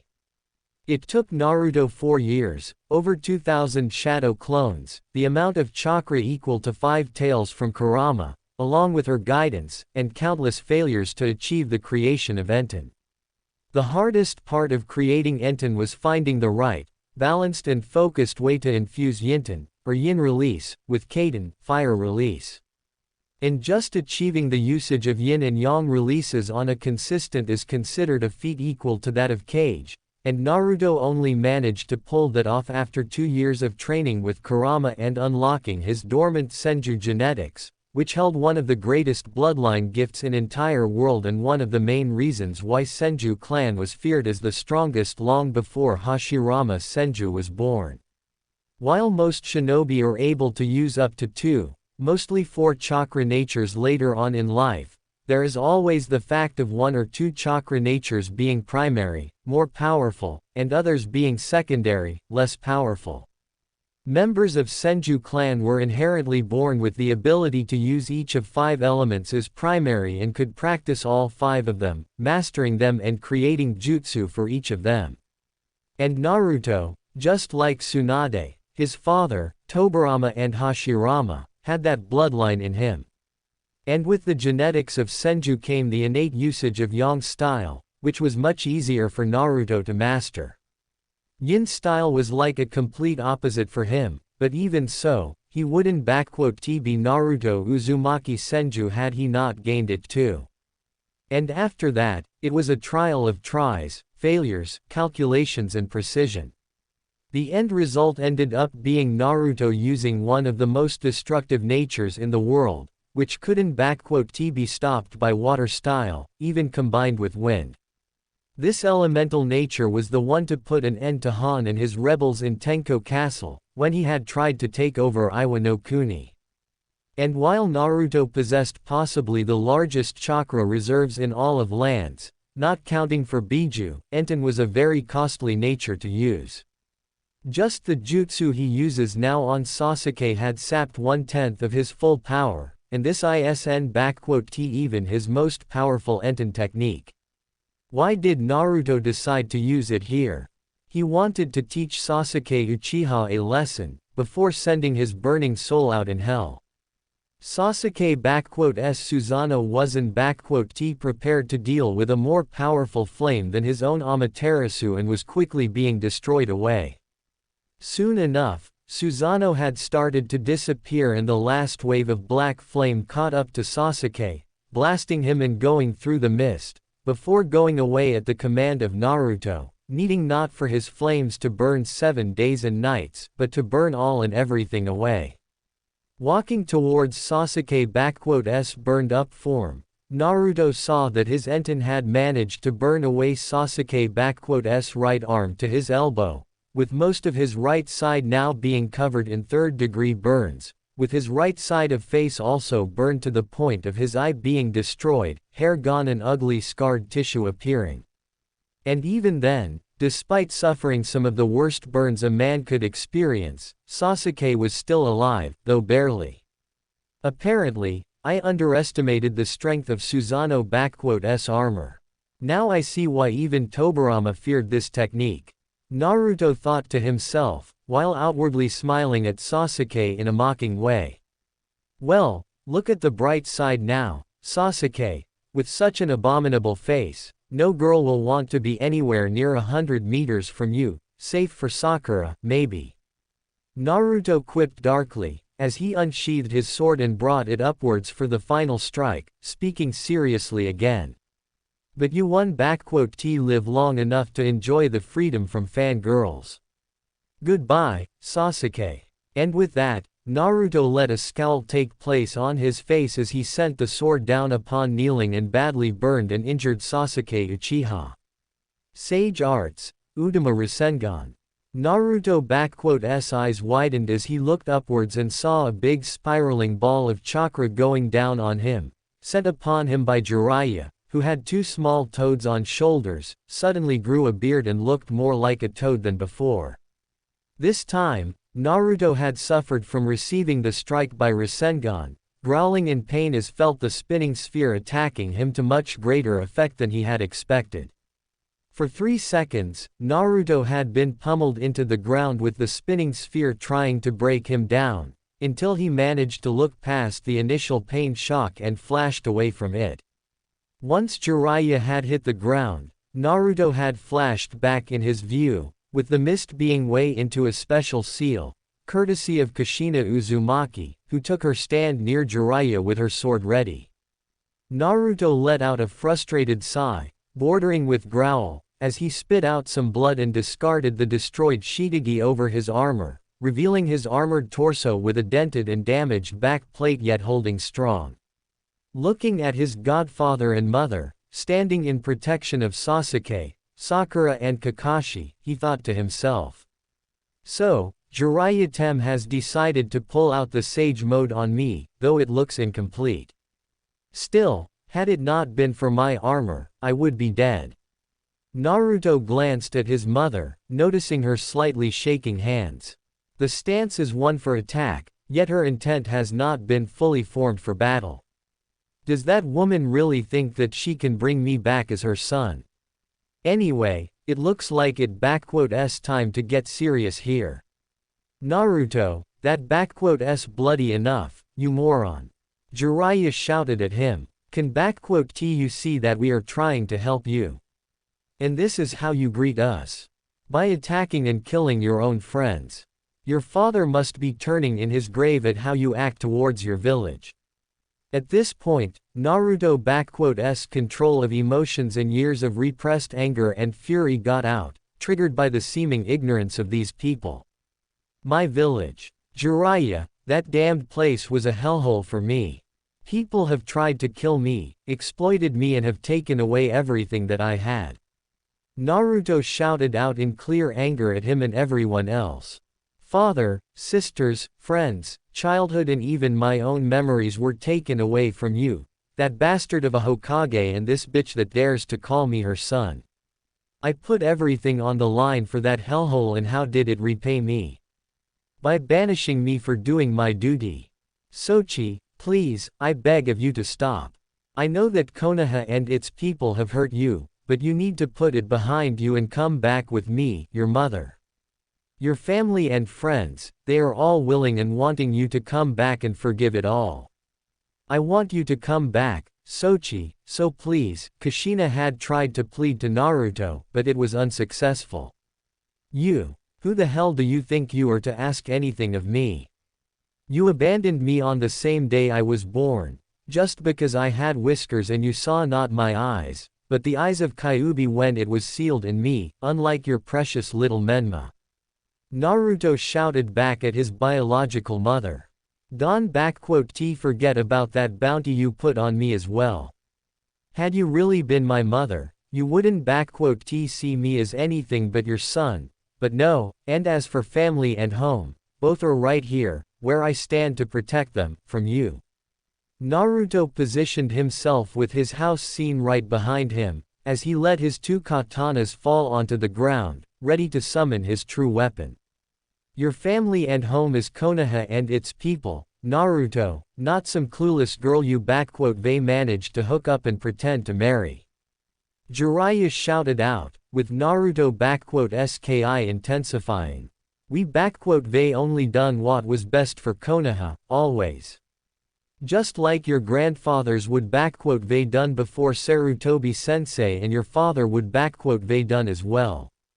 Your duty, no, your destiny is to be the shinobi of Konoha and live there, to uphold the legacy your families have left for us. And we will make you uphold them, like it or not, and nothing will deter us from it. Now, stop being such a brat and come quietly, and maybe we LL put a good word for Tsunade after all that you have done here to your friends here. I LL even let you sign the Toad contract back and teach you sage arts with your brother. Yes, Naruto boy, come back to Konoha and let go of your anger for it. It's time you looked past it and embraced your fate, as one of the children of prophecies. The green small toad said directly to Naruto, sitting on Jiraiya's shoulder. You and your brother are destined to change this world, so embrace my fate, my destiny and duty. Naruto shouted at them, as his chakra began to become visible all over his body, without traces of Kyuubi's power included. Prophecies, fates, destinies and all this crap, they are for blind fools that are unable to see past their own nose and arrogant beliefs. In that village, my father, my grandfather and granduncle would rather kill themselves than see what it became. A cesspool of corruption, power-hungry civilians, eyeing up for only money, influence and led by their greed, with Shinobi Council warmongering ways, building up more and more power, thinking that it would keep the peace through enforcement, when in reality it will only unite those that fear and hate Konoha for its misdeeds.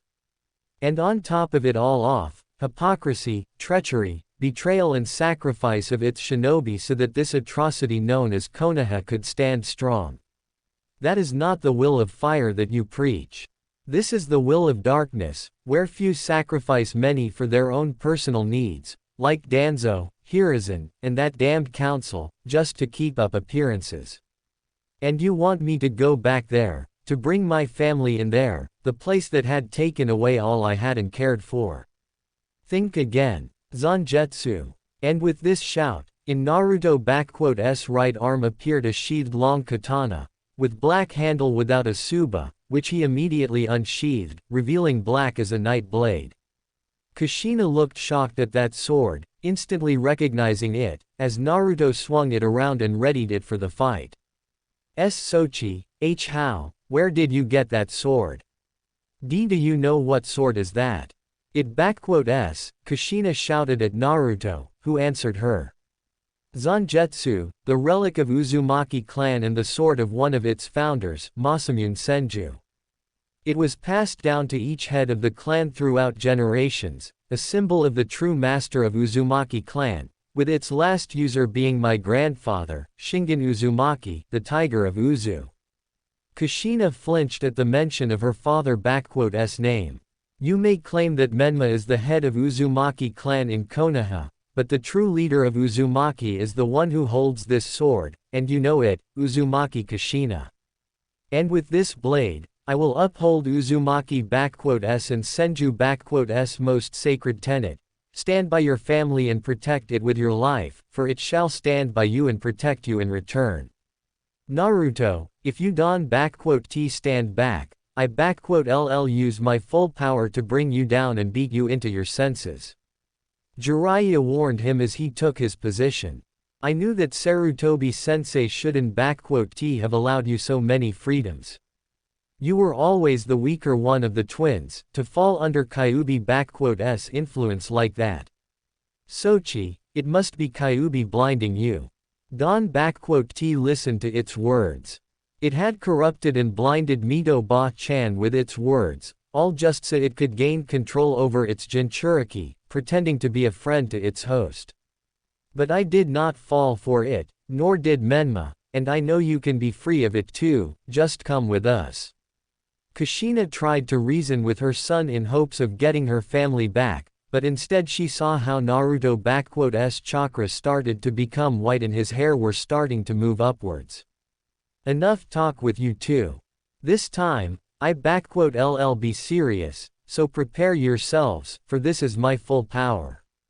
The white aura around his body began to intensify and it looked like his hair was starting to become silver or white. Senju Hidden Jutsu, Migata no. Just as Naruto was ready to unleash his fullest power, suddenly in front of him, Kushina and Jiraiya appeared, a massive wall made of the pink crystals, blocking the passage for both sides to engage. Naruto understood what this meant and discharged, channeling his chakra, as he turned to his right, as did Jiraiya and Kushina, seeing 9 persons walking towards them, as the wall of crystals dispelled between them.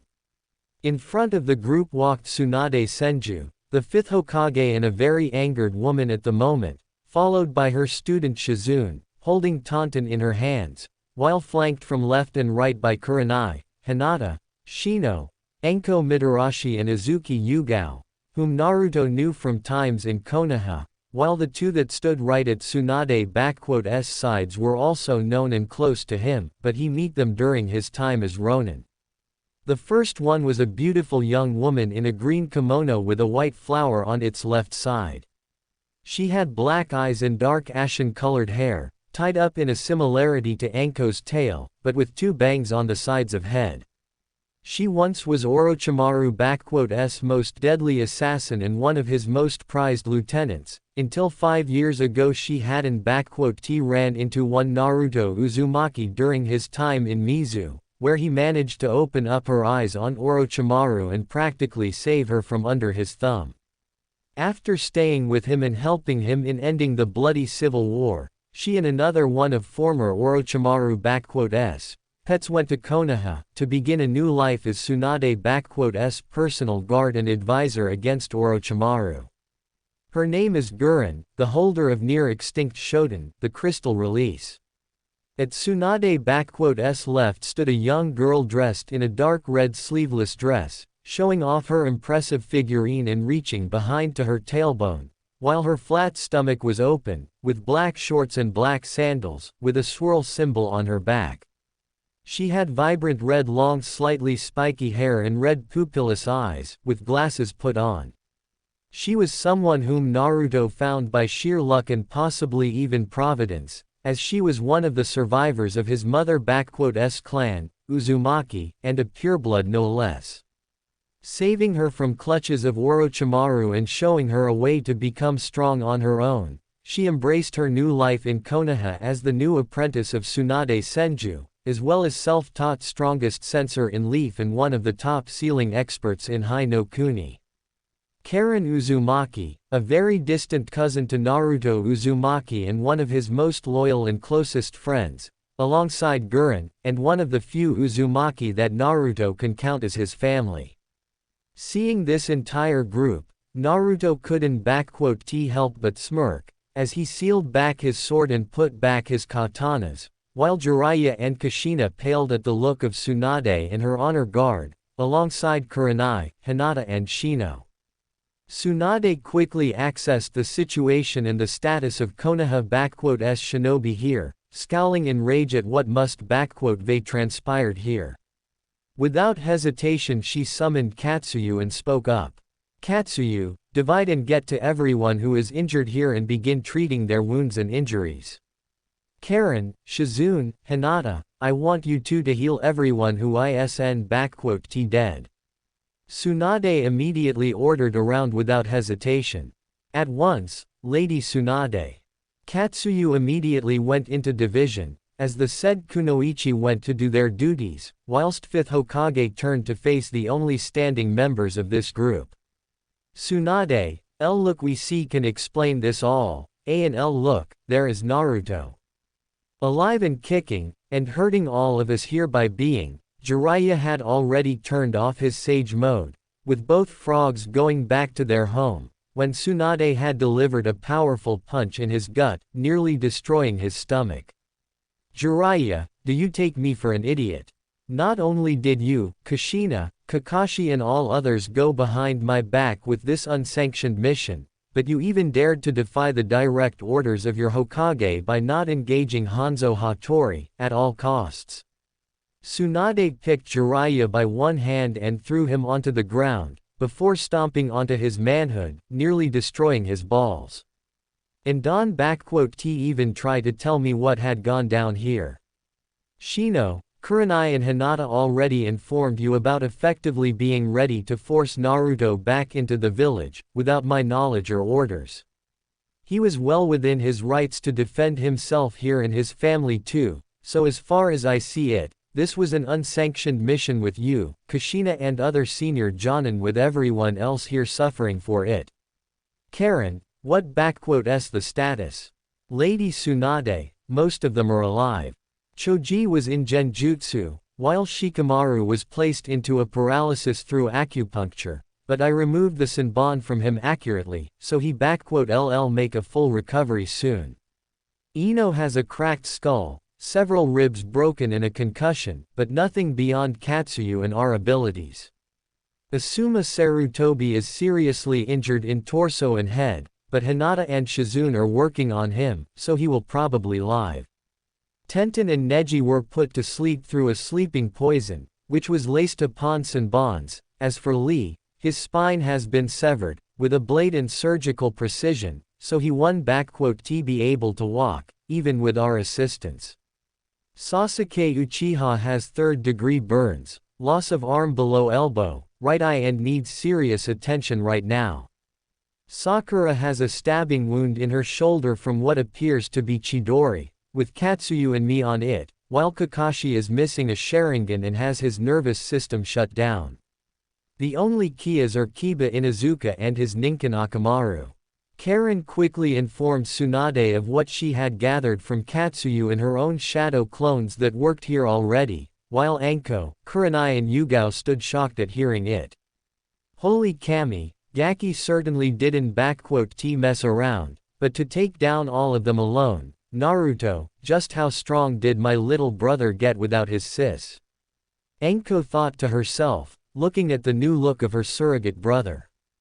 Damn, he was cute when he was little and blonde, but now, though I miss the whiskers, the black suits him damn well. Hell, he grown into one hot damn walking lady killing machine right there. Anko admitted to herself with a healthy blush upon her face.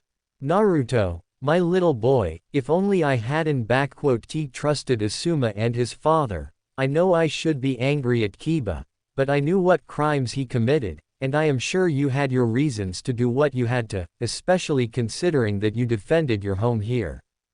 Kurenai with a tingle of sadness looked at her former adopted son. I hope we get to talk, if you really do remember me and Anko. You grown so much, I really wish I could done more to you.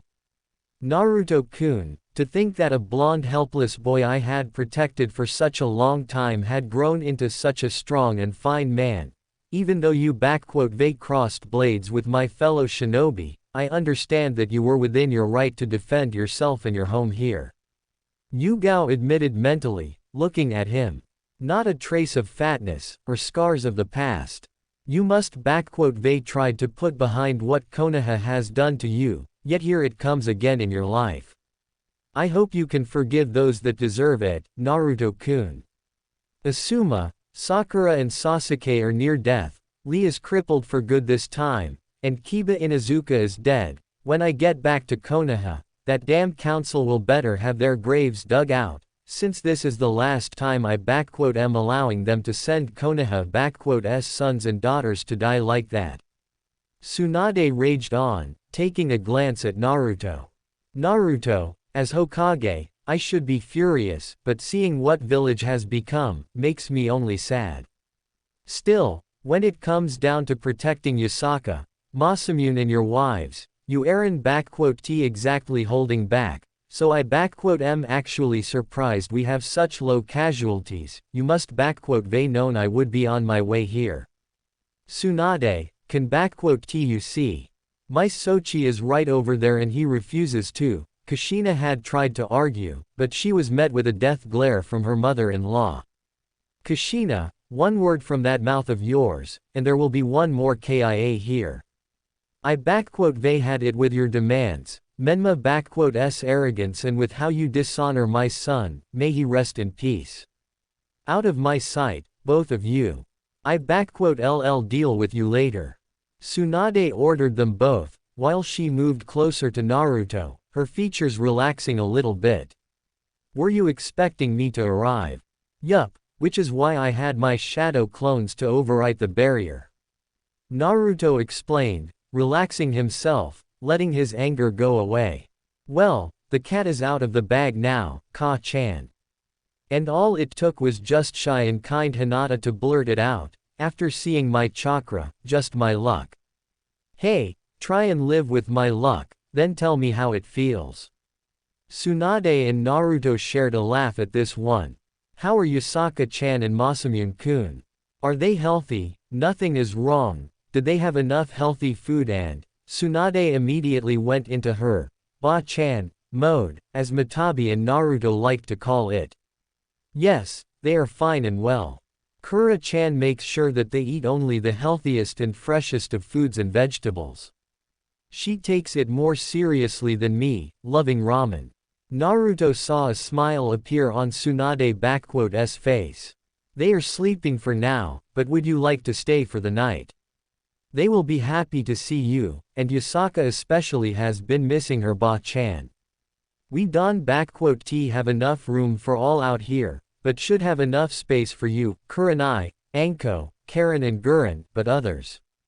They LL manage, don't worry, Naruto. And yeah, I LL stay for the night. Tsunade agreed. In fact, there is something I would like to discuss with you and your wives, Naruto-kun. I remember the deal and my promise I made to you all those years ago, but there is no sugar-coating something like that. I take it you have some kind of mission for me, Ka-chan. Naruto asked her. Yeah, and not just any kind of mission, Sochi. Tsunade said to him with a breath. I need you to come back to Konoha with me to save it. You sure Aaron sugar-coating it, Ka-chan. Naruto responded to Tsunade, letting out a sigh, rubbing his eyes, thinking over it all. Tsunade, said woman already knew, that whenever her grandson would address her on the first-name basis, it would mean he was absolutely serious with her. You and I have made a deal to which both of us have agreed upon. You will keep Konoha, its council, Shinobi and Danzo with his root off my back, and should they come at me, I have full right to respond with lethal force if needed be. In return, I will take missions from you, the kind of missions that you wouldn't like to send your men and not get Konoha involved directly. Like with sabotaging Orochimaru's supplies, killing off his supporters and even the feudal lord that allowed him to build his hidden village in Oto no Kuni. So far, this deal worked well and neither of us had any complaints. So, don't mind me asking, what has suddenly changed, and why should I return to Konoha, Tsunade? Now it was Tsunade's turn to let out a sigh, as she knew that Naruto was correct and right on point in this one. She didn't want Naruto to return to the place that had nearly killed him, especially now that he had family, but as the fifth Hokage, Tsunade had the responsibility of keeping the people in the village safe, even if the population itself seemed to be not so worthy of that. For this reason, 4 years ago, after the name of Hanzo Hattori became known worldwide, with Tsunade and Shizune knowing of his true identity, Tsunade decided to make a deal with Naruto. The deal was simple enough, yet in later years it has proven to be extremely valuable and even essential at some point for Konoha. Naruto would take on missions from Tsunade, via Katsuyu, to deal with threats for Konoha, while Tsunade in return will not only keep Konoha off his back, but also pay him money, good money. Naruto had every reason to turn it down, especially considering his hatred at the time for Konoha and its people, but, much to her own surprise and shock, Naruto accepted the deal.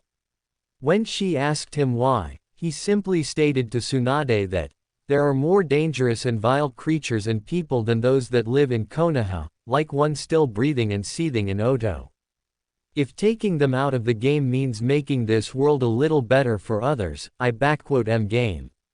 That statement, as well as the tone at which Naruto spoke about it in Konoha, showed Tsunade just how much more mature and grown up he has become, along with the fact that while he has not let go of his hatred of Konoha, he didn't allow it to become his main living motivator and driving force. He may been resentful towards Konoha, but Naruto now understood, after Mizu, that there are people that only want to see the world burn for their own amusement, and the fact that many of them were eyeing up Konoha as their target was merely a side effect. And that is how the deal worked, with Naruto hunting down people, organizations, Orochimaru's forces and other hidden enemies and taking them down, one by one, swiftly and mercilessly.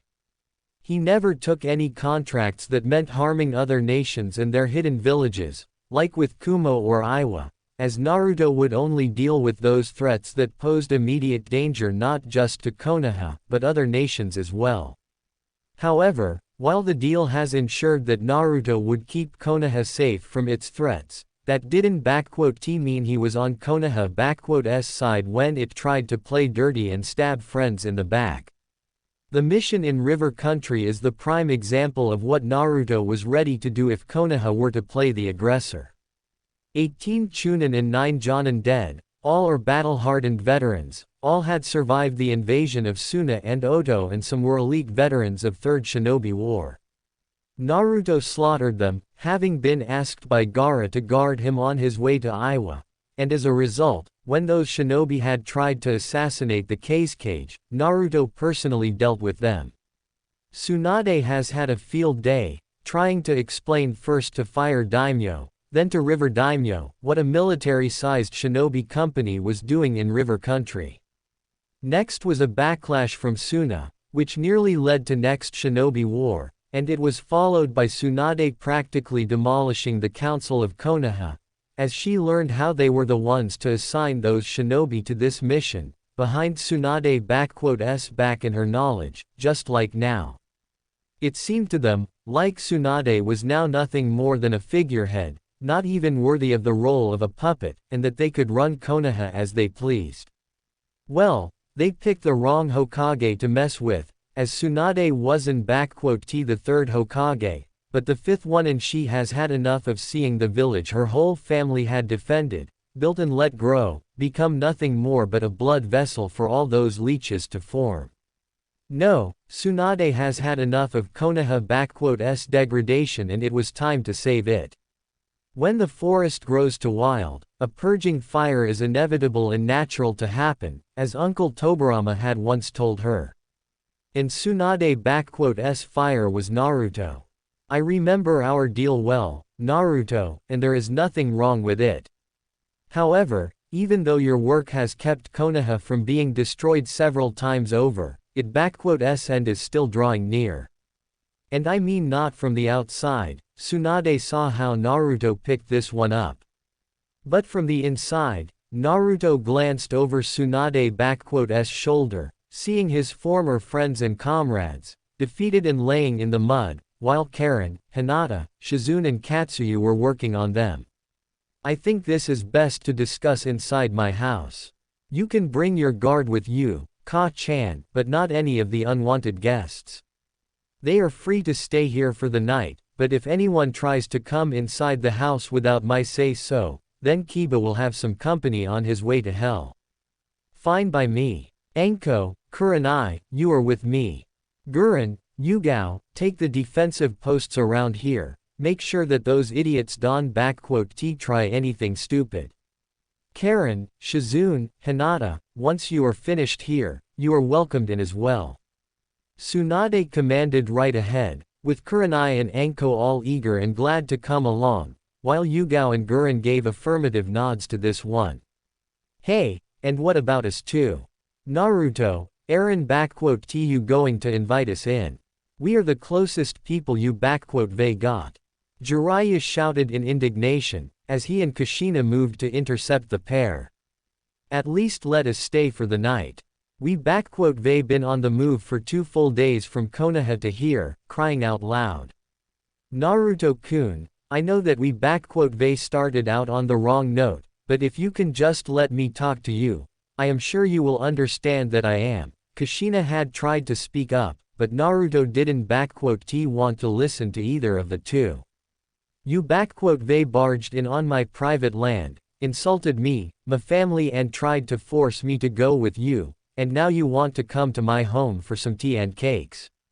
Had it not been for my real Ka-chan here, I would they sent you home in body bags.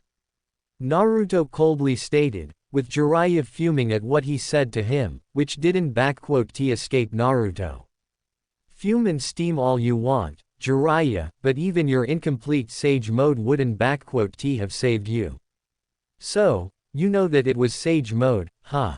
Then, if you know about it, Gaki, you should also know just how much more power it gives people, right? Jiraiya asked in a low and threatening voice of Naruto, who merely nodded to it. I they already hit you with my Rasengan once here, so you should know of its awesome power. What would you, a banished shame of 4th Hokage, have to counter that? Senju hidden jutsu, me gotta know whatever it was, huh? At a mere mention of it, Tsunade stiffened up and her eyes widened in shock. Naruto was going to use Migata no Gokui. If he were able to recreate that jutsu, then not even Jiraiya in a full Sage mode would be able to stop Naruto, along with Kushina. Hell, even Madara Uchiha had struggled against it when Uncle Tobirama used it. Tsunade thought to herself, as she looked between Naruto and Jiraiya, with Naruto finally giving his answer. It was one option I was willing to use against you, old frog. Naruto simply said to him coldly. The second one, have you asked yourself, how was I able to teleport away on various distances, without any visible markers or kunai with marks like my father had used? That got both Jiraiya and Kushina thinking for a bit, before Kushina looked around the place for a bit, her careful eye examining the land around her, before she widened her eyes in shock and surprise. This is, Kushina turned to see her son, and noticed the smallest of smirks upon his lips. Sochi, how did you, even Minato-kun wasn't able to. He wasn't able to make it into the reality because he simply didn't have time to draw the needed ceiling inscriptions. My father was a genius when it came down to Fuinjutsu, and he already had the theory worked out, I only needed to make it into reality. Naruto simply stated, surprising Kushina. And it is Naruto-san or Naruto, Kushina, not Sochi. You long have lost the right to call me that way. Kushina, what are you two talking about?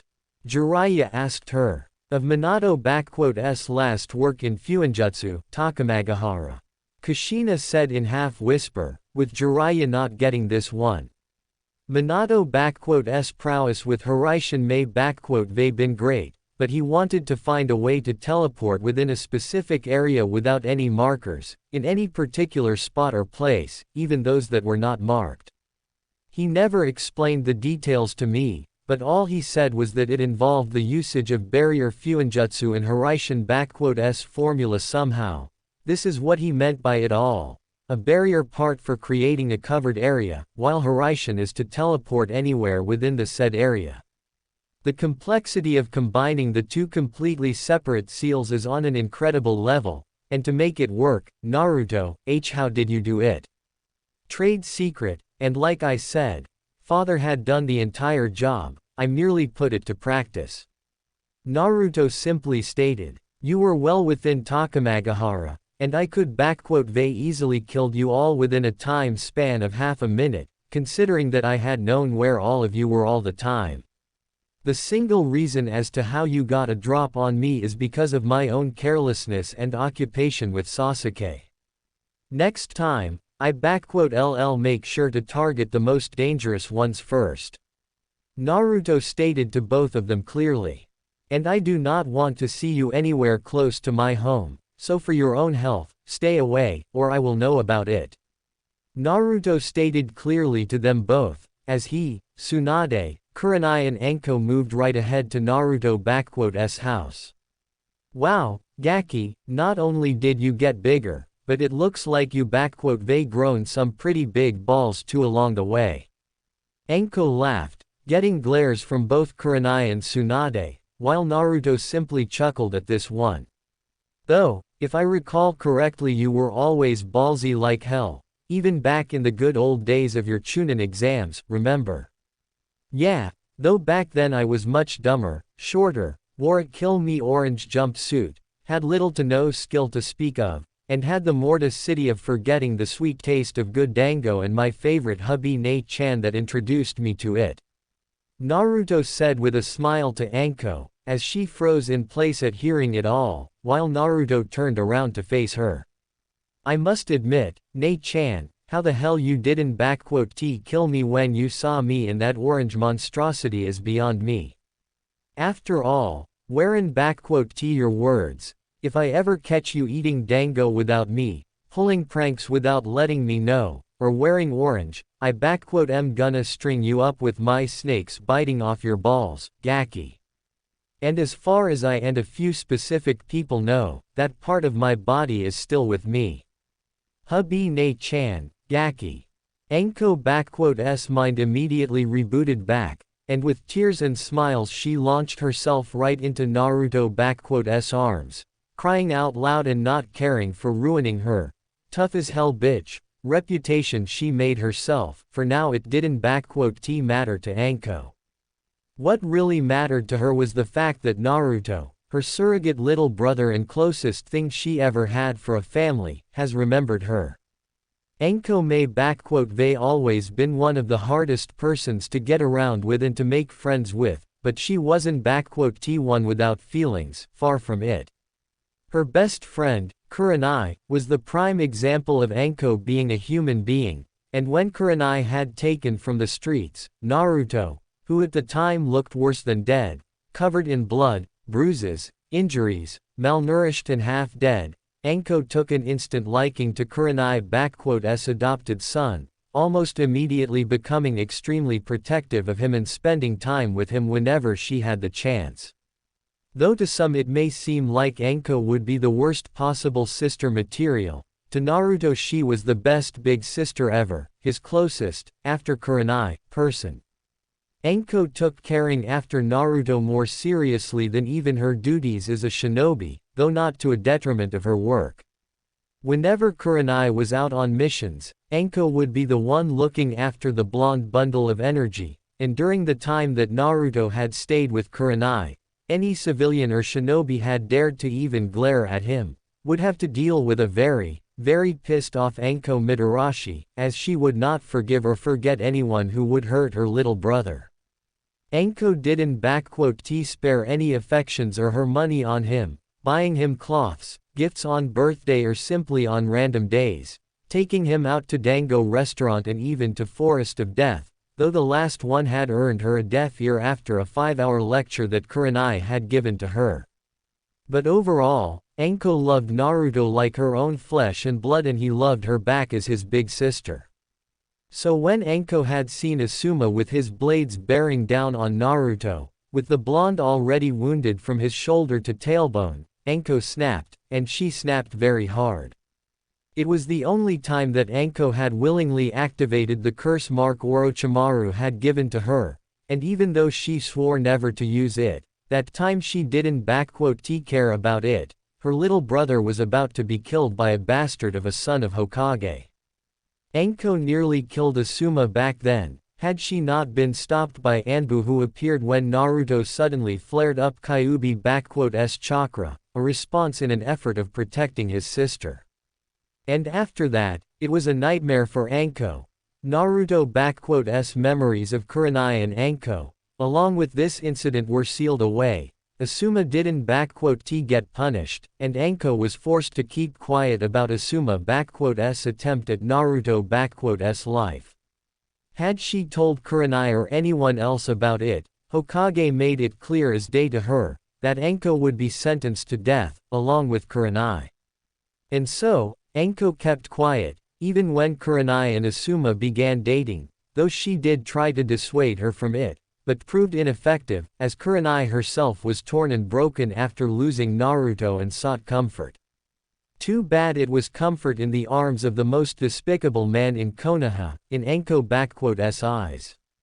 And as for Naruto, she and Kurenai had tried to look after him from afar, but they were given a clear glass order.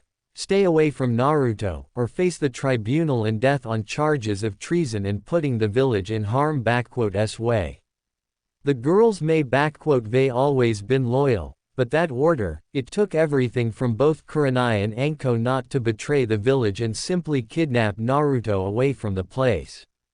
Forced to see him grow up alone, no friends, hated and beaten by the village, and then thrown away like trash, Enko nearly defected from the village, only stopped by Kurenai who nearly killed herself from grief.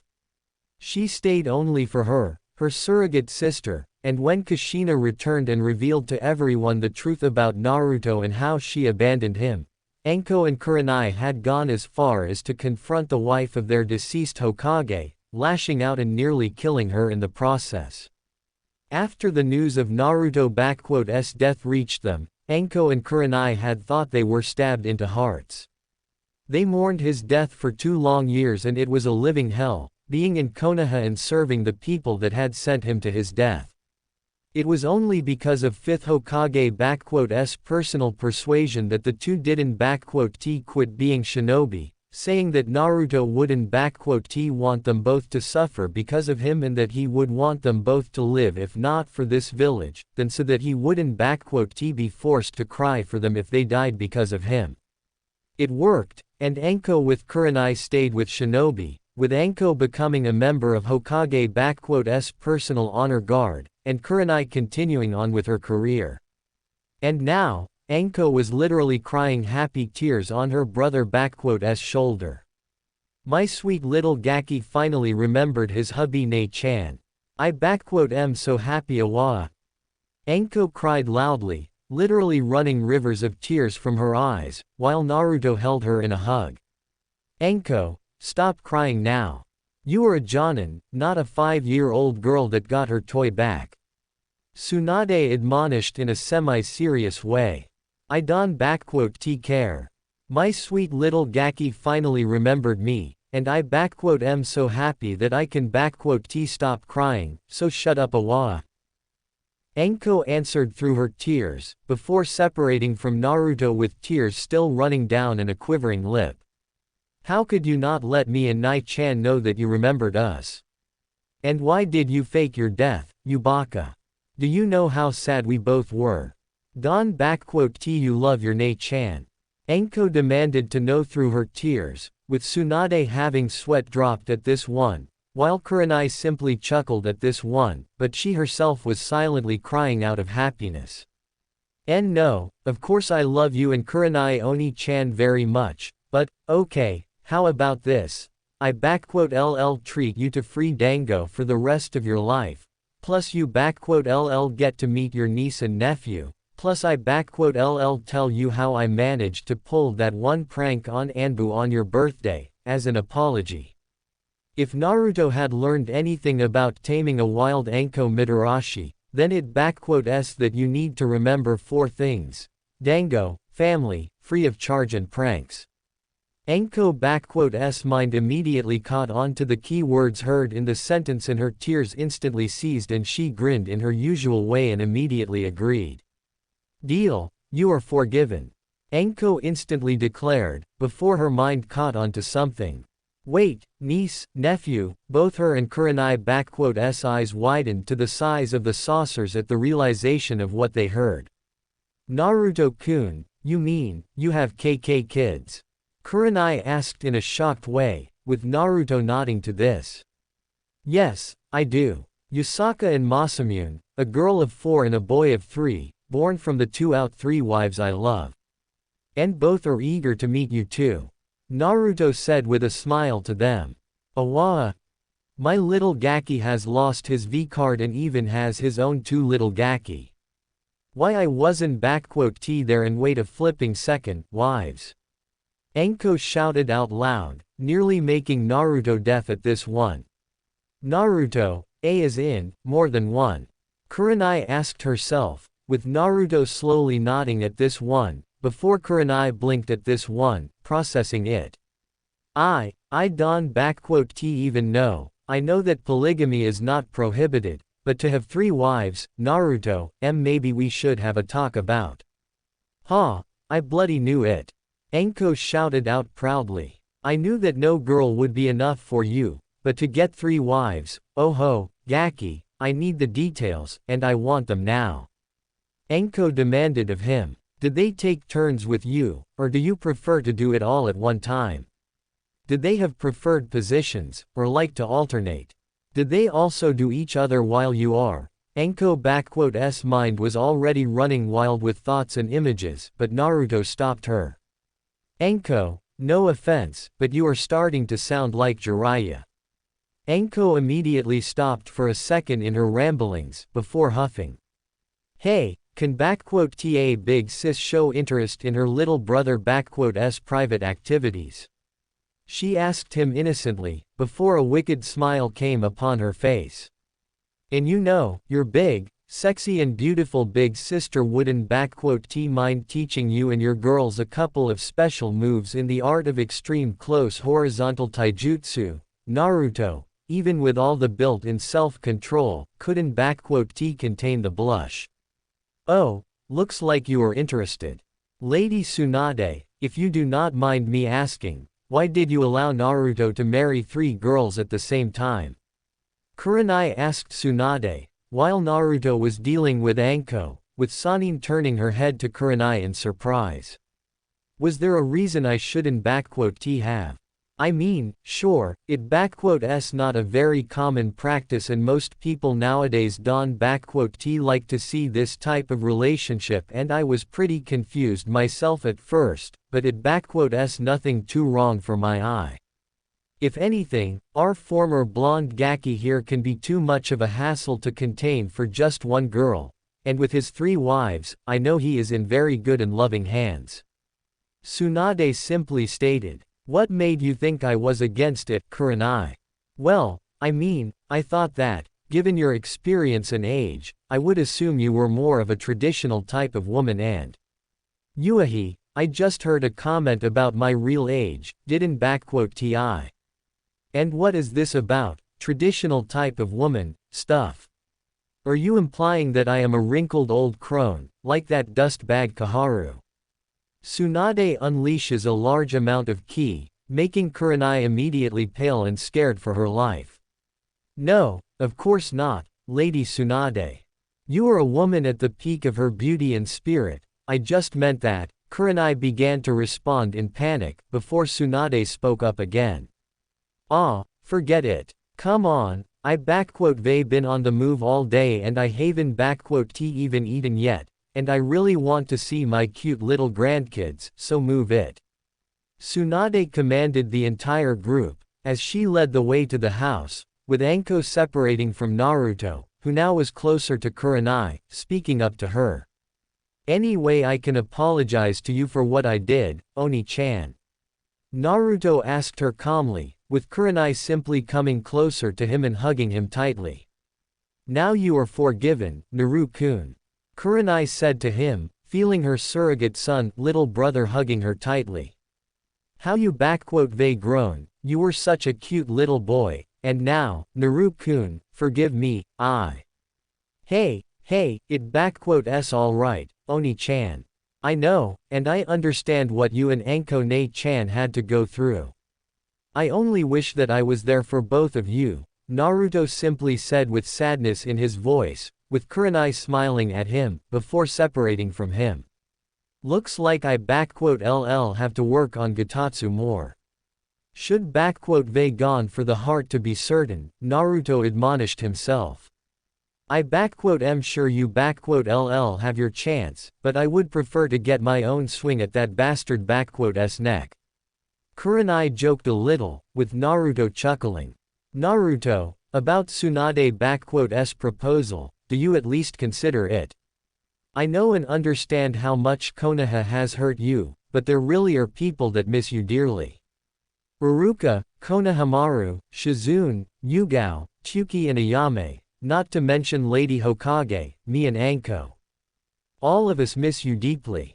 Oni-chan, while I resent everything there is in Konoha and hate it, there was a time that hatred for it nearly cost me all that I had. Naruto shuddered at mentioning the time when he was too deep in his own hatred. I am willing to listen to Ka-chan and what she has in mind, and maybe LL even go with her. They had over 7 years to grow up and learn to put aside anger and fury for the betterment of mission and others. However, what I am really worried about is not me, but my family. You know how cruel and horrible that place can be, Oni-chan, and do you think that I want my children and my beloved wives to be there, among wolves, vipers and hawks, all eyeing them up in hopes of striking at them? I see where you are coming from, Naru-kun. Kurenai understood him well. Don T worry, Sochi, they got that front covered for you. Tsunade said to Naruto, as they were beginning to approach the house, with Naruto cocking up his brow. Should you accept my proposal, you and your entire family will not be considered as part of Konoha, no. Rather, you will be considered as personal help, sent to us by Fire Daimyo. And if you, kids or your wives were to be attacked, harassed or in any other way harmed, you will be in full right to execute those that harmed you in any way. No worries about paperwork, they got it covered for you. All I need is your signature and all is done. You know that I will ask you, how the hell did you get the Fire Daimyo to agree to this? I know that the previous daimyo owed you for helping to deliver his daughter, the current daimyo, but even so, I doubt there is a way she would agree with this one. Naruto admitted. The truth of the matter is that our current daimyo is actually in pretty bad mood because of Konoha and how it has been handling itself. Specifically, she is in a very foul mood for the council and wishes to deal with the corruption and villainy as soon as possible. As you can imagine, Konoha's aggressiveness towards others has caused other countries to alienate from Hi-no-Kuni. Tsunade saw Naruto nod to this one. Konoha, specifically its council, have been acting far more in accord with their own desires and wishes, instead of a path that daimyo and Hokage enforce. As you can surmise, such disrespect and avid independence in actions can be seen as a sign of rebellion, which could possibly grow into a civil war within Hi-no-Kuni, plunging the country into chaos and allowing other countries to invade. And not just their hidden villages, but armies of samurai, ashigaru and feudal lords as well will be part of that. An all-out war, Naruto grimly stated, understanding very well the consequences of Konoha's actions.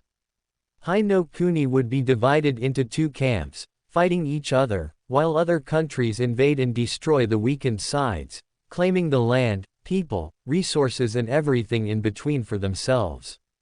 That could been the reality for Mizu no Kuni, had it not been so far offshore of the mainland and the fact of other countries not having big enough fleets for transporting troops, otherwise Ieyasu and his forces wouldn't have been able to end the war. Glad to see that you two understand what is at stake. And while our daimyo is in support of my plan, you personally were recommended by your old friend and current daimyo of Mizu, Ieyasu Tokugawa. Naruto was surprised to hear that one. Apparently, daimyos of Hai and Mizu are cousins, or distant relatives, so they are pretty close friends with each other, or something like that. Yeah, now I remember. Hi-no-Kuni daimyo's clan is Matsudera, while Tokugawa clan was a side branch of Matsudera, who had immigrated from Hai to Mizu and established themselves in Mikawa. Almost like with Senju and Uzumaki. Naruto noted out, as the group stopped right in front of the house, noticing a powerful ceiling barrier put around it. Kurama, it me. The danger has passed, so could you please put down the barrier? Naruto mentally asked his first wife. I still have a link with you, so I heard and saw it all, Naru-kun. It be down in a second, but I do warn you, if I smell that red-haired banshee anywhere near our home, I bidudama here into oblivion. Kurama mentally responded to her husband, with the barrier going down instantly. And just so you know, I really don't like hearing about going back to Konoha. Let S get inside, and I introduce you two to my family.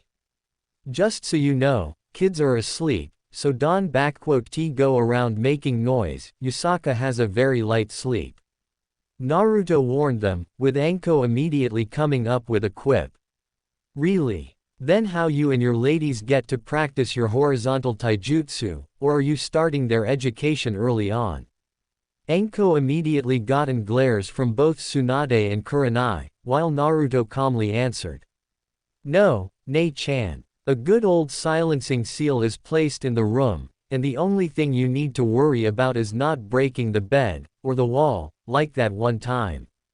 Naruto simply replied, with Anko letting out a wolf whistle, with Naruto opening up the door and going inside with everyone. Gaki, I am officially proud of you and can die in peace, knowing that my cute little brother, or were you two just so fired up that you couldn't keep till getting into bed? Anko honestly asked him, ignoring the glares. Not exactly, more of a heat of the motion, if you wonder. Naruto only replied, with Anko giving him a thumbs up, as she and other ladies entered the house, with Kurama, Yugito and Matabi already waiting for them, with Kurenai and Anko eyeing them up with curiosity. So, they are Naruto love wives, Kurenai corrected herself, looking curiously at each of them. The redhead seems to be the oldest of them, and she looks a lot like Mito Uzumaki, maybe an Uzumaki by blood. She seems kind enough, but there that air of power and dignity around her, yet when she looks at Naruto, all I see is deep love and devotion. The blonde girl is also older than Naruto, but she definitely a kunoichi, with years of experience and a strong one at that. One hand is near the holster, and the other one is seemingly away from weapons, but she could be ready to cast up one-handed signs. She must be a protective type. And the last one, she seems like a wild tigress, ready to pounce and tear me apart from that look. Yet one glance at Naruto, and she seems like a domesticated cat, waiting for the master to pet her. What an interesting little harem you made yourself, Naru-kun. Well, so this is Naru-kun ladies, huh? Anko looked with a not-so-hidden curiosity and sultry smirk. So, the redhead here seems to be the type for more traditional and one-on-one type of action, but you never really know with redheads, plus it always the quiet ones that are the most wicked in bed, and I can bet she packing quite the set underneath that kimono.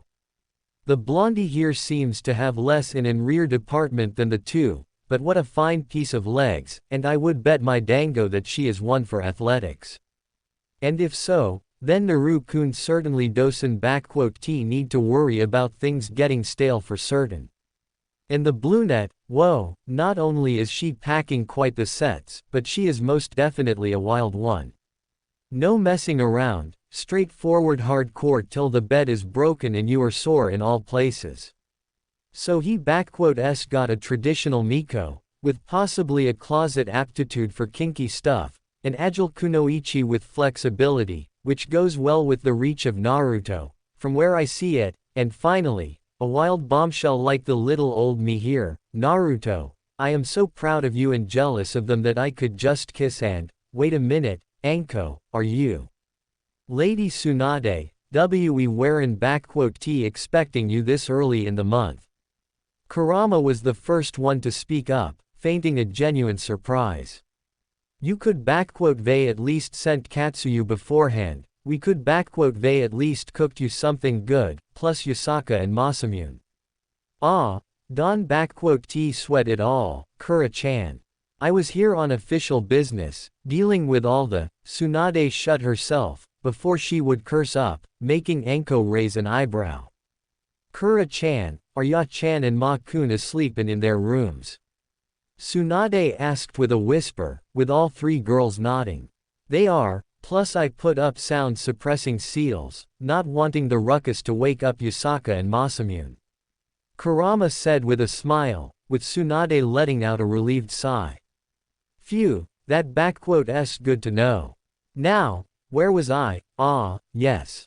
So, me and my honor guard here got her like we're on bloody fire, dealing with those nut-brained idiots sent here by those goddamned counselors just to get Naruto here, and now I nearly had another sizable chunk of Konoha forces sent to Shinigami for dinner because of those mother counselors being so goddamn prickly proud and shit, and on top it all off, I haven't bloody eaten in a whole day.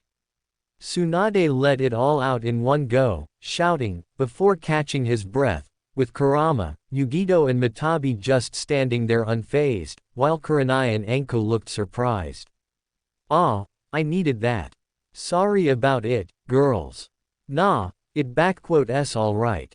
Compared to when Kurenai-chan gets all hot and angry about stuff, you are pretty manageable and easy to handle. Plus you don break limbs when someone pissing you off. Mata laughed at that one, with Kurama shooting her a glare, while Kurenai and Anko looked even more surprised. Wait, did our Hokage just check if she could safely curse? Anko asked surprised, with Naruto nodding to this one. When the hell did that happen? Since when does Tsunade Senju need to check if she safe to curse? Since because I don't want our children to grow up into delinquents and I want them to have proper upbringing, and if I catch you, Mitarashi-san, cursing in any manner within an earshot of my daughter or Ma-kun, I will make sure you very, very sorry you had cursed. I hope I make myself clear. Kurama said with a harshly cold, steel voice, rolling with such an amount of ki, that even Orochimaru would be sweating bullets, with Anko palling and shaking in fear at it. Shit, this lady isn just talking, but full on business too. I don't know who in the world she is, but I better not piss her off. Anko instantly decided and rapidly nodded. Oh of course, and not a bad word while around the kids, why you got it. I am generally great with kids, never say a bad word while near m. Well, on this one, I can actually vouch for her. Anko can be loud, full-mouthed, has manners worse than a sailor, but with kids, she the most trustworthy person you can find. I would know, since I left Naru-kun with her more times than I can count, and not that I didn't care about him. I just, Kurenai immediately realized the form of what she said and wanted to clarify it, but Yugito stopped her. We know, Kurenai-san, and all three of us here would like to thank you too for taking care of our husband here for us. Yugito, Kurama and Matabi bowed before the two girls. We are in your debt and very grateful to you for being there for our Naruto-kun. Both Anko and Kurenai looked stunned, before looking at Naruto for a second. Don't worry, they know all the truth and everything, including about the Kyuubi and me. On this one Naruto lied to both of his sisters, while Kurama mentally chuckled through their link. I they got no secrets from my family, and we trust each other.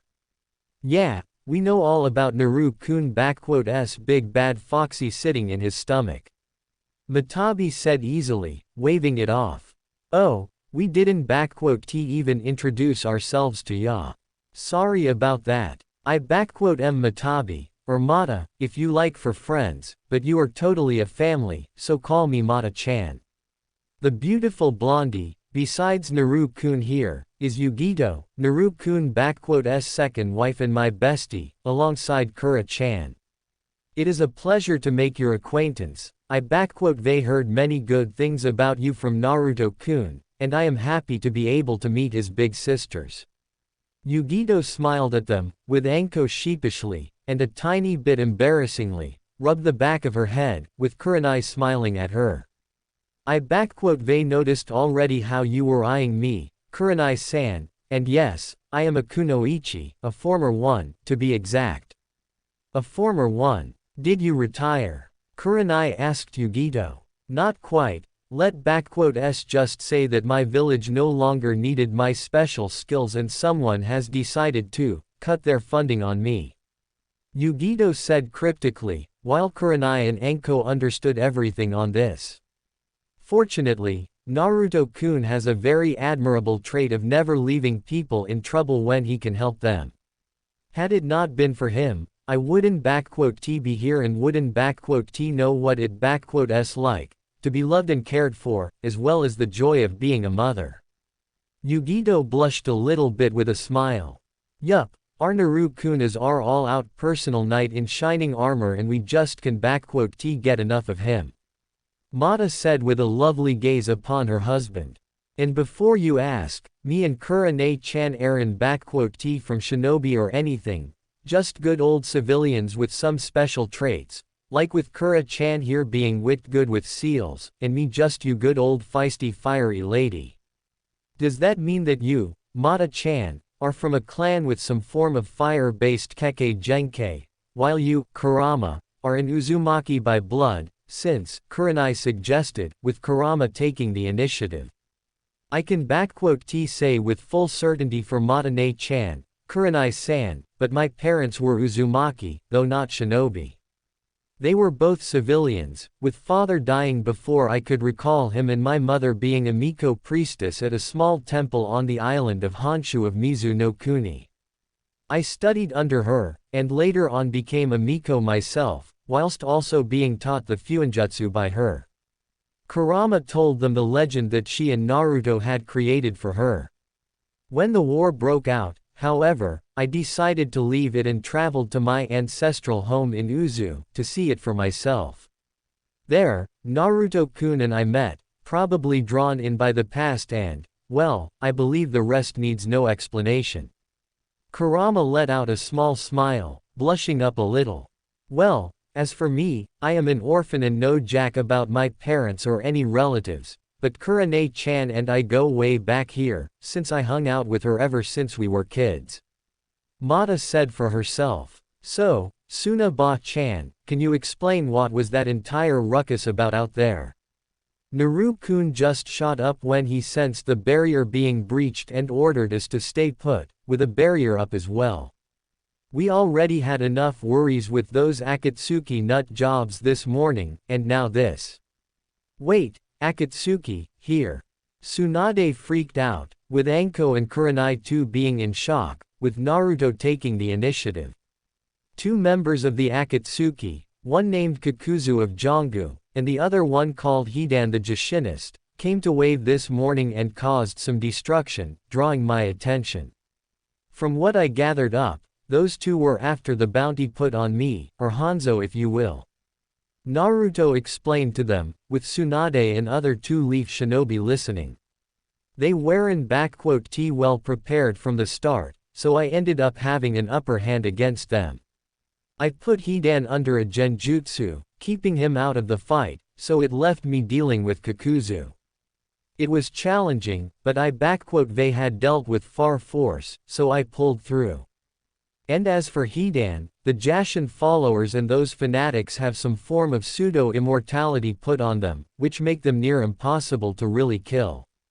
Had met a couple of those in Mizu, and it didn't go well either for people they killed, specifically a full squad of Shinsengumi.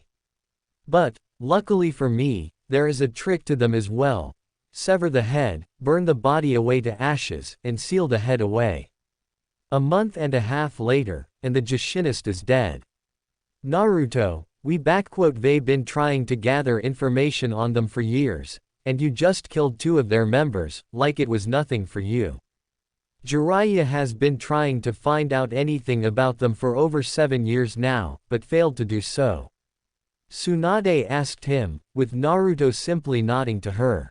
Damn it, I sometimes forget that in combat prowess you could give old Uncle Tobarama a run for his money. Did you at least get any form of information from them, anything? Not a thing, and I doubt that Hidan would like to talk, not that I would let such a psycho out anyway. Naruto responded to his grandmother. But it looks like your spymaster Dosen even know how and where to look for information about them. Naruto simply rubbed his temple for a little bit. The Akatsuki Dan T operate like your typical nuke nins, but more like ronins like me, taking jobs as independent mercenaries, working for the highest bidder, operating within the shadows and even using proxy and puppet companies as a front for their operations. Back in Mizu, there were at least 3 mercenary companies that were secretly controlled by Akatsuki, working as their proxies, getting profit for themselves, and that just that I know of. Their business scheme is for a proxy to approach the client, like an advertiser for a buyer, offer up the services of the Akatsuki, as if they were their own, and then Akatsuki proceed to act, while the entire deal and information about it appears to be made only between the client and a mercenary group, separate and not affiliated with the Akatsuki. That's how they probably escape under the radar of the frog fetishist. Naruto, and how do you know about it? Kurenai asked him. Most of their business schemes I know from one of the mercenary leaders I interrogated during the war, and as for the rest, they got informants and friends in pretty much every country in the nations. This is how I get most contracts, and those people also supply me with information of rival companies, ronins and nuke nins that are in this business too, so they also know about Akatsuki and their actions and what they are interested in.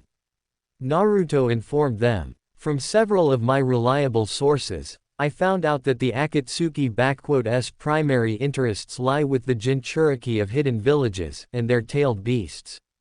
They spent millions of ryo to gain more info on them, identities, family members, powers, rank, ways to approach them, aka everything. Such information gathering is not something that can be hidden well, and when someone starts to ask so many questions about Jinchuriki, let just say, my informants started to get a very bad feeling that this one was no longer in their level of business. With the amount of data they were gathering, I can tell that they were really after capturing the tailed beasts, and they could gone at them at least 3 years ago, but there was a sudden and emergency change of plans on their part, due to the sudden death of Sanbi, and later on, the death of Gobi. All done by yours truly, though I don't understand or get it, why would the deaths of 2-tailed beasts put a stop to them? This is far more than we gathered on them in 7 years. When I get back to the village, this information will be put to good use. Tsunade was already determined, before remembering why she was here. Anyway, girls, there is a reason as to why I am also here, and it would be best if I told you all about it. May we sit? Everyone got into their seats and Tsunade finally began to reveal why she was here and what she really wanted from Naruto. 20 minutes later, Tsunade had concluded her tale and talk, telling Naruto, Anko and Kurenai, along with Naruto's wives, what kind of mission she had in her mind for Naruto and what she was planning. What Anko and Kurenai just heard was something they were digesting with a lot of difficulty, while Matabi and Yugito looked at Tsunade with wide eyes, while Kurama was in deep thought of her own. Naruto simply listened to it all, hands on his knees as he sat, eyes closed and thinking this all over, until he finally spoke up. I gotta hand it to you, Ka-chan. Out of every possible mission, request, or just a friendly favor, I did not expect that you would be giving me such a mission. Naruto opened up his eyes, looking at her. Okay, I done some really difficult stuff and completed near impossible missions, destroyed at least 4 castles, killed 2 biju, saved over 2,500 men and women in a single night through Iryo ninjutsu. But this will make Uchiha massacre by Itachi look like a child play. This is Onoki combined collection of wet dreams and possibly the biggest, meanest, most disgracing flip-off for first, second, third and fourth Hokage. Actually, seeing how things are in Konoha, with how it degraded and fell, I will have to say that I am far more on with this plan. Minato suddenly spoke up from Naruto's mindscape, having been silent for over a year now. Naruto, I know we have discussed this, and I understand that you want to keep away from Konoha, but perhaps it is time to confront your demons, if you know what I mean. This surprised Naruto and Kurama, who listened through their link. Yeah, no kidding here. If old monkey shitbrain had heard you right now, he would have had a bloody heart attack. Enko said, processing what she just heard. This mission sounds far more like something that would give my old teacher a boner, if he has it even, or whatever is hanging down there. Enko, I think we got your point. And yes, she is right. Kurenai said, looking at the hardened face of Tsunade. Lady Tsunade, I know that the situation in Konoha is far from good, but there aren't any less extreme actions that you would be able to take to improve it. Kurenai, you yourself should know by now, that any other options would not only be ineffective, but will only serve to further fester the infection in Konoha. Tsunade spoke with medical metaphors. Daimyo herself has personally stated to me that the situation with Konoha is now beyond her patience and mercy. Either I implement what we just discussed into action, or she will send her armies to put Konoha to the sword. She _t have a civil war to fight like one in Mizu, and see the other nations march upon her with their full armies, chopping off regions and land like a butcher chops off the meat off a pig_s body. Tsunade let out a sigh. This is the situation we are in. This is no longer just Konoha, but an entire land of fire. Either we do this, or the entirety of the country ends up being nothing more but a note in history books. Yeah, and what you are proposing here can be translated as the highest form of treason. Yugito spoke up. Me, Matabi, Kurama and Naruto here hold no loyalties for your village, Tsunade, and you know it, but, what you are proposing, if other villages catch wind of this, a new shinobi war will be on the horizon for you. I know, Tsunade simply stated to them with sorrow. They fought in 2 of them, and even back then, Konoha had won every time due to it sacrificing something or someone, completely ignoring what True Will of Fire stated. Uncle Tobarama, clans of Senju, Uzumaki, hundreds of shinobi and more, am sick and tired of this way of sacrificing fine men and women on the pedestal of Konoha, like some savages.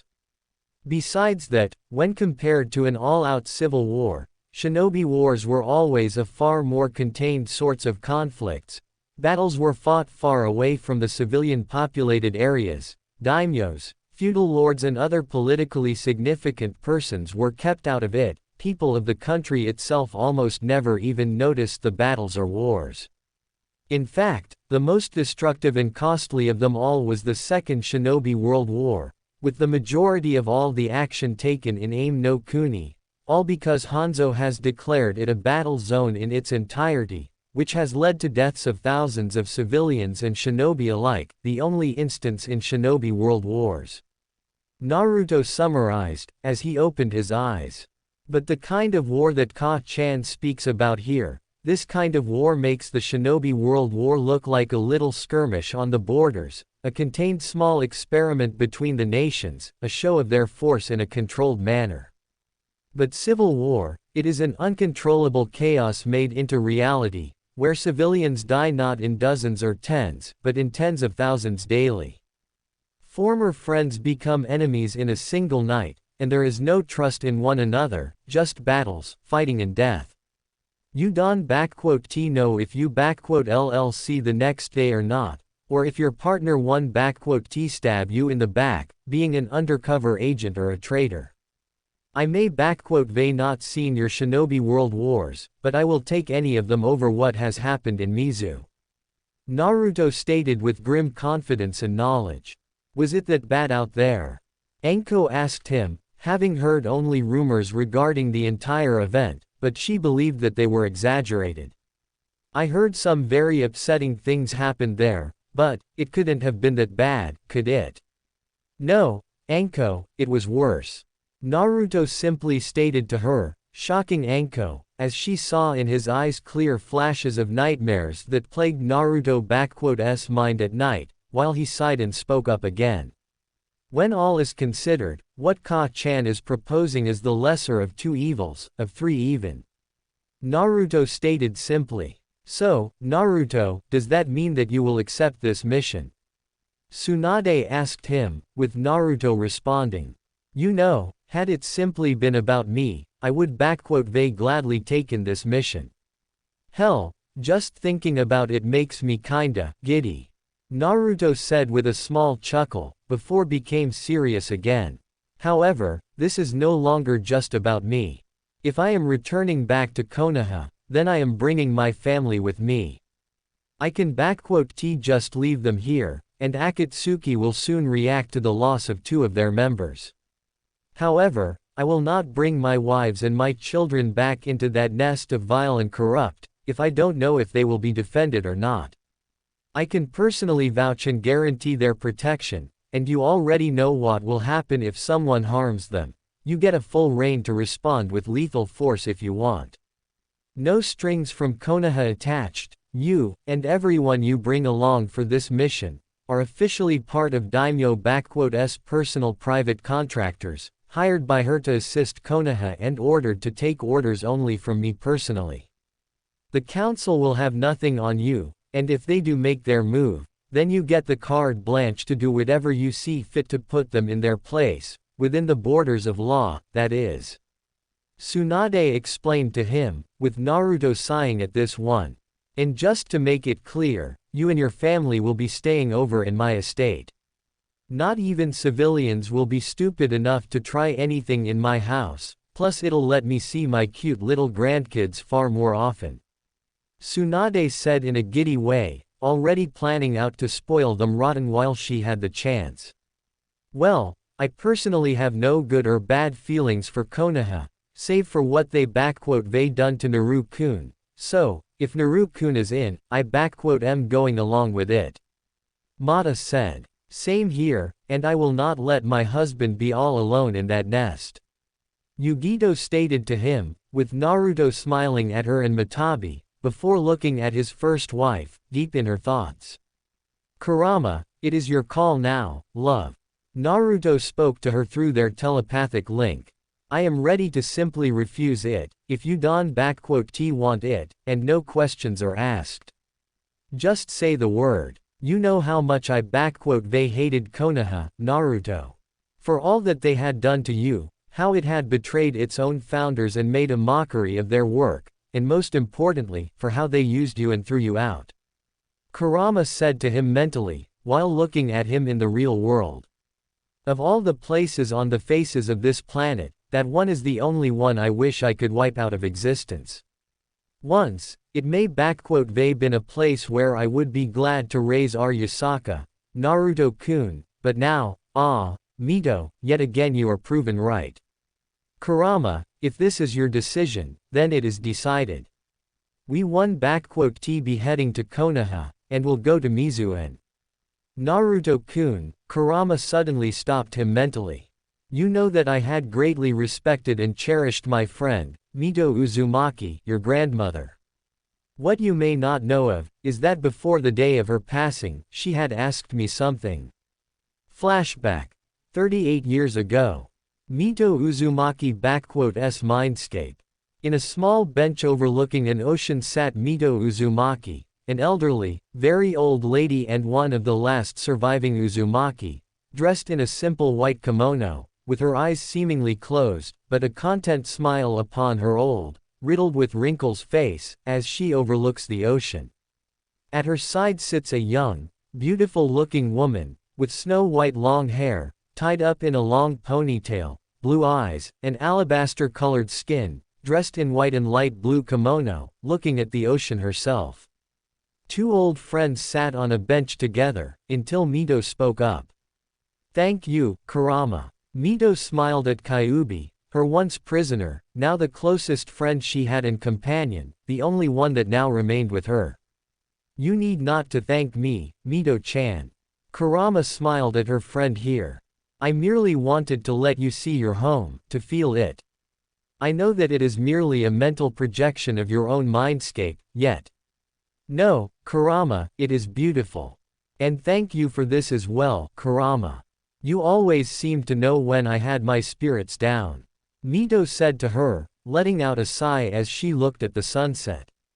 What I thank you is for being with me, an old wrinkled woman, possibly one of the last of her now extinct clan, soon to pass away. Now, that is not a good way to speak, Mito. Kurama chided her lightly. Your clan is one of the toughest, I would know of it well, and I am sure that Shingen had gotten many of your clansmen out of Uzu in time, not only that little brat Kushina. And what is all this talk about passing away anyway? You are still as lively as ever and… Kurama, Mito stopped her with a strong and firm, yet calm and soothing voice. It's all right. I know that my time is near, and you know it even better than I do.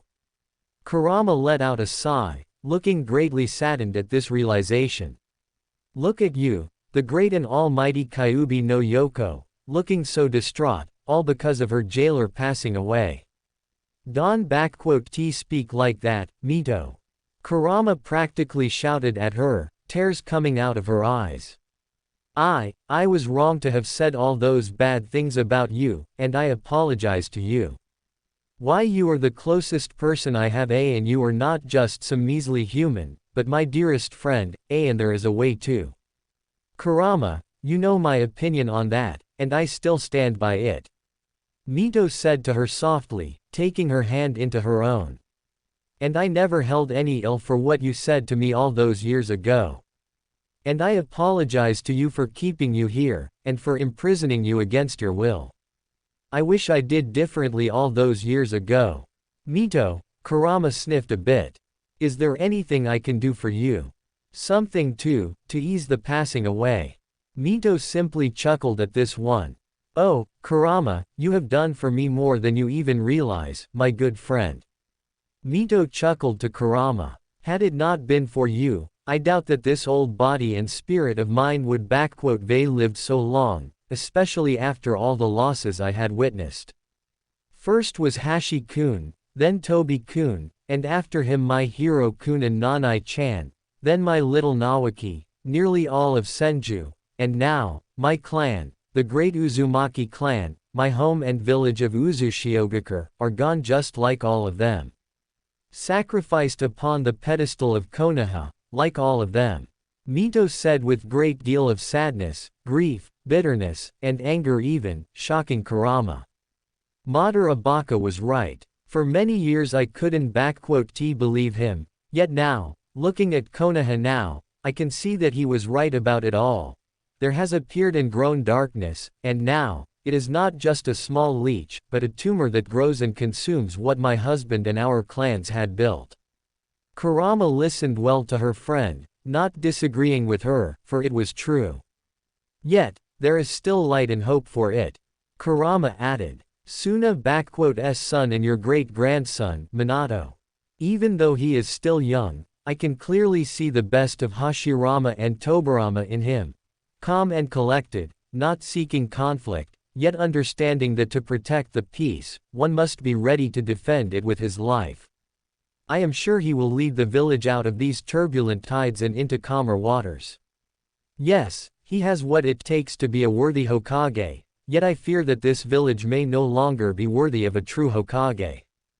Mito let out what she truly thought. Hira's ideals of peace and pacifism may be good, but how he had seen them implemented had corrupted this village. His peace, it is not the peace that Hashi-kun wanted. It is an apathy, negligence and inability to stand for peace when it matters the most, and it is this apathy that gave way to corruption. And at the other end is Danzo, with his ideas of truly strong hidden village. He may think himself smarter and greater than Hiruzen, yet he is the same fool as Saru. Cold and brute force without any emotions and focused in the hands of one man for his own ambitions will not bring strength to the village, but will only get it destroyed. Tobi-kun knew it well, very well, yet he failed to teach them both about it. And in the end, we have a man that is blinded by the light of so-called peace, and another one so deep in the darkness that he no longer sees shadows of light, and in between them grew the Konoha I now know, yet not recognized from before. Now it is not a beacon of prosperous future and peaceful life for our children, but a tree, whose roots are rotting, and its leaves burn away in the light of the sun, and there is no true shadow anymore. Kurama, I fear that Konoha's days may now be counting, and its own people will one day not just bring its end, but may once again ignite the Sengoku Jidai in Hai no Kuni, Mito admitted to Kurama, who couldn't help but agree with her. Minato-kun, I truly hope that you save the leaves and roots of our great tree. Kurama, you have been my greatest friend and companion, one that I will always be most grateful for knowing. The feeling is mutual and even greater, Mito-chan. Kurama bowed to her a little. I know it is not my place to ask anything of you, but do not say it like that, Mito. If there is anything I can do, just ask me. Kurama wanted to ease the last hours for her dearest friend and was ready to do anything. Thank you, Kurama. Mito smiled at her with tears. I wish to ask you for a favor. Should there ever come a time when Konoha has shed all of its ways and teachings of its founders, I wish for you, the one that has been here in Konoha since its true days, to save the village from itself. Save it from itself. Mito, if what you are thinking is true, then, are you sure? Kurama asked her, knowing of her thoughts through their link. To go this far, would Hashirama and Tobarama approve of this? Hashi-kun would not. He would seek to return the village to its beginnings through more peaceful means, yet I fear that by that time, all of his words would fall upon deaf ears. Even so, he would understand the need for doing this.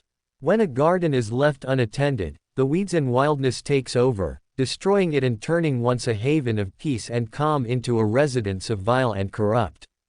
Mito let out a sigh, gazing out in the ocean. If it comes to such a garden may become a threat to the fields of crops, take away the precious bread that people eat.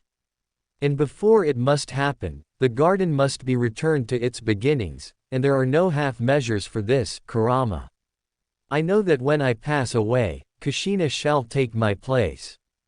Poor thing, her mind is already plagued by the council and their warnings of you, as well as Hiruzen's blinded ideals. I wish she had listened to me, but, call it intuition, but I believe that one day, you may find a host that shall be able to save Konoha and return itself to what it once was, and I wish for you to guide him, Kurama. Will you oblige this feeble old lonely lady with this last request? Mito asked Kurama, who listened to her, before letting out a defeated sigh and speaking up. You just had to play this old tune, didn't you, Mito-chan? Kurama looked up to her. Very well. On my word and upon the memory of Rakudo Sennin, my father, I swear to complete your final request, Mito Uzumaki. And I do really hope that the host after that foolish girl will be at least half as good as you. Mito simply chuckled at this one. I wouldn't know, Kura-chan. Who knows, it may happen to be a cute-looking boy next time for you. You may even find yourself in love with him before you know it. Mito joked a little, looking at a flustered face of her closest friend Kyuubi. Flashback ends. Mito Ba-chan, I didn't even realize it. I always knew that she was a great woman, a true mother of Konoha, but ask such a thing of you, Kura-chan, Naruto said to her mentally in shock. She cared for her husband's legacy more than anything. In the end, when all of her family, her clan and friends were all gone, the only thing left for her was the village, the legacy that she and Hashirama had built for their children. Kurama said to her husband with sadness. And for decades she observed it becoming what you saw it, Naruto-kun. For her, I believe it was what finally killed her, the last nail in her coffin, Konoha's destruction, not physically, yet spiritually. It killed her soul. Uzushiogakure-'s destruction had wounded her deeply, yet the degradation of Konoha had finished the job. I wish I had been able to ease her pain in any way, yet, I hate this Konoha, Naruto-kun, and I will never accept it or let it get its hands upon our family, that is my word. However, I have given Mito my word, swore upon my father's name and memory, and this single promise had allowed Mito to pass away without further pain. I may be known as the bringer of destruction, but no one will ever dare to say that Kurama does not hold her word. And I will not rest easy, until my friend's soul is put to peace. Naruto-kun, I ask, no, beg you. Kurama looked at her husband, who merely nodded to her. We are coming, all of us. I take this mission, Ka-chan. Naruto said to Tsunade, shocking her and the girls, with Tsunade glancing at Kurama, who nodded at this one too. However, let me make this clear. We are not with Konoha, no one in there will have a word over our actions, and if anyone even touches my family, I will kill whoever it is, be it their precious Uchiha, Danzo, or even Kushina with Menma. I hear you, Sochi, and I thank you. Tsunade let out a relieved sigh, bowing to him, before addressing Enko and Kurenai. Anything leaves your mouth about this talk you can kiss your careers goodbye, along with citizenship of Konoha and Hai no Kuni. Both women nodded at this one. Once we are in Konoha, I am sealing the hell out of our home. Kurama promised to Tsunade, who looked at her surprised. I am in Uzumaki. We seal all and everything our hands can get to. Kurama said dismissively to the public. And the fact that Mito had taught me all of her seals and I brushed it all up with Uzumaki*'s bountiful library is a more than a welcomed addition to my already fearsome power. Kurama said to herself in her mind. Agreed, but even with me and my family there, we ll still need some help out there. Plus, there are still some unfinished matters that need to be settled. Naruto said, as he rubbed his chin in thought. Well, looks like I ll be skipping morning training tomorrow. Ka-chan, do you mind coming with me tomorrow morning?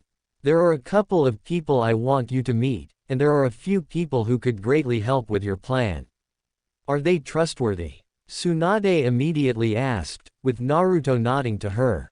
Trustworthy, loyal, and I would trust both of them with my life, Ka-chan. Naruto said to her with a smile.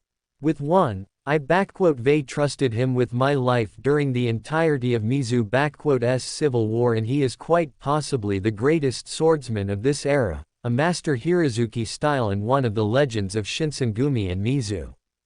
And the other one, she and I have known each other for years, having met in the beginning of my shinobi career. She may not shown herself much during the last 4 or so years, but in Mizu she saved more lives than even I did, as well as a life of one of the more loyal shinobi of Leaf, someone who was declared dead. Naruto said to her with a small smile. So friends, this was episode 2 of this dark and powerful story. If you enjoyed it and want the next episode soon, make sure to like, share, and subscribe to the channel.